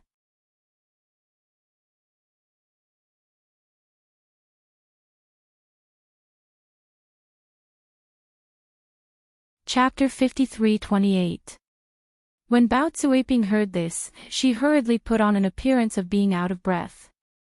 She extended a trembling finger and pointed at the young crown prince consort, trembling. "Crown princess, your words are too infuriating." Beside Bao Zuiping, a loyal servant girl shouted in exasperation, "Even if you beat me to death today, I will do my best to persuade you. You have no enmity with my family's young Mississippi. You can't be biased against my miss just because you are partial to Princess Wushuang. Every time you see my miss, you criticize her." The little crown princess was baffled. She turned to look at Princess Wushuang. "I criticized her." Princess Wushuang shook her head with a serious expression. "Sister-in-law, you are just speaking the truth." "That's right." Sir Jojo nodded in agreement. Then, he frowned and looked at Bao Zuiping. "Miss Bao, I see that your face is pale, your ears are blue, and there is a black pimple on the tip of your nose. This is a sign of excessive worry. It means that you have a knot in your heart that cannot be untied. You have to be more relaxed in daily life. Otherwise, it will really affect your health in the future." The little crown princess tone was very calm. "If it is light, you will go crazy. If it is serious, you will not be able to conceive a child. You have to be careful. Your symptoms are more serious than the last time I saw you." Bao Zuiping was so angry that her limbs trembled. Her body was cold as if she had fallen into an ice cellar. This crown princess insulted her every time she saw her. She said that she was infertile every time. How could she say such things? She was still an unmarried young lady. If she said this to the crown princess a few more times, the whole capital would probably spread the rumor that she was infertile. Bao Zuiping was so angry that her whole body trembled. She was on the verge of collapsing. If it were not for the two servant girls supporting her on both sides, Bao Zuiping would not be able to stand. The little crown princess glanced at her and shook her head. She said in a serious tone, "Your foundation is weak. It is not good for you to eat too much. It is best to eat something light on a daily basis. Being young is an asset. You can still be saved if you recover well." "Shut up." Bao Zuiping finally couldn't hold it in any longer. Like a volcano erupting, she tightly gripped the hands of the two maidservants and borrowed their strength. Her entire body trembled as she screamed at the top of her lungs. They were originally standing on the street. This shout attracted the attention of all the passers-by. The little crown princess was also shocked by Miss Bao's sudden outburst. Her dark eyes looked at the other party in confusion. Princess Wushuang reacted quickly and raised her hand in front of the young crown princess. This was to prevent Miss Bao from rashly bumping into her sister-in-law and hitting her stomach. "Don't think that just because you're the crown princess, you can spout nonsense and ridicule others." Bao Zuiping shouted harshly, "In this world, we still pay attention to the law. As the future mother of the nation, you have to be virtuous and pay attention to your words and actions. Don't talk nonsense and accuse others." The little crown princess looked as if she was saying, "What did I accuse you of?" When Princess Wushuang, who was watching silently from the side, saw this, she almost laughed out loud. She could guarantee that what her sister-in-law said to Bao Zuiping just now was from the perspective of a doctor. She was definitely not trying to scare Baozuaping. The fact that the little crown princess could say so much could only mean one thing. There was really something wrong with Baozuaping's body. Her sister-in-law was just pointing out the problem.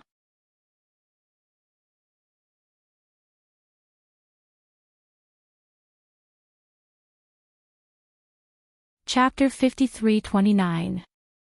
Unfortunately, honest advice graded on the year. This Miss Bao was in a state of complete disregard. Not only did Miss Bao not listen, but she also felt very good about herself. Arbor was truly baffled. He glared at Baozuaping, and a thin layer of anger covered his face. His voice also involuntarily rose a few notches. Preposterous. The little stoic forcefully flung her sleeves and huffed, simply unreasonable. Wushuang, let's go. Okay. Princess Wushuang secretly suppressed her laughter and nodded. She hooked her sister-in-law's arm and strode quickly toward the jewelry store. Her sister-in-law's angry bun-like face was especially amusing. She really wanted to poke her small stoic face with a finger. Unfortunately, Princess Wushuang still withdrew her hand cowardly. She didn't need to turn her head to sense that her eldest brother, the Crown Prince, was currently watching them from the nearby tea house. Needless to say, they also saw the scene at the tea house's entrance just now. That's right, Baozuaping's terrifying shout could be heard by everyone on the street. How could the Crown Prince and third young Master Fu, who were in the tea house, not know? On the other side, Baozuaping nearly fainted from anger. When she thought of how she didn't have time to say anything serious to that proud commandery princess, those two actually abandoned her and left.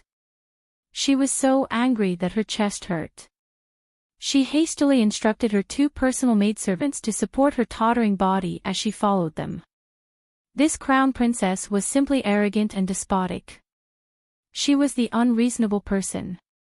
Baozuaping arrived at the jewelry store's entrance in a gloomy mood and looked up at the brand new entrance. This jewelry store had just opened recently, so there were quite a lot of people going in and out. Everyone came for the novelty and felt that some of the jewelry designs were very good. When Arbor and Princess Wushuang were looking around inside, they saw Baozuaping enter with a dark face supported by two maidservants, fully displaying the delicate and frail appearance of a wealthy young miss. The two silently looked at each other and saw the word impatience in each other's eyes. This Miss Bao really wasn't done, was she? As soon as Miss Bao entered the jewelry store, she saw a large tray placed next to Princess Wushuang's hand. There were many dazzling golden ornaments inside. The princess was talking to the old shopkeeper, who was nodding and smiling, about making a new set of gold bracelets and necklaces. The shopkeeper listened and took notes at the same time, nodding his head enthusiastically. From time to time, he would take out some new designs for the princess to choose from. Arbor stood to the side and flipped through a jewelry booklet, pausing from time to time. Seeing that Baozuaping was walking towards them, Arbor glanced around and Li Yi immediately appeared beside Baozuaping like a ghost. She stretched out her hand and blocked Baozuaping's path. Get out of the way. Baozuaping couldn't help but look angry. Li Yi was expressionless as she said, "Miss, if you don't want to be kicked out by me, Li Yi advises you to leave this place as soon as possible." Baozuaping glared at Li Yi, her eyes blazing with anger. "What do you mean by that?" "Literally," Li Yi said faintly. "Don't tell me you dare to fight with me." Baozuaping's expression was one of disbelief as she shouted sternly, "This little girl only wants to say a few words to the princess. Do you have to stop me from going up like this?" "What, your princess can't be seen." Princess Wushuang glanced at her. "Slap her."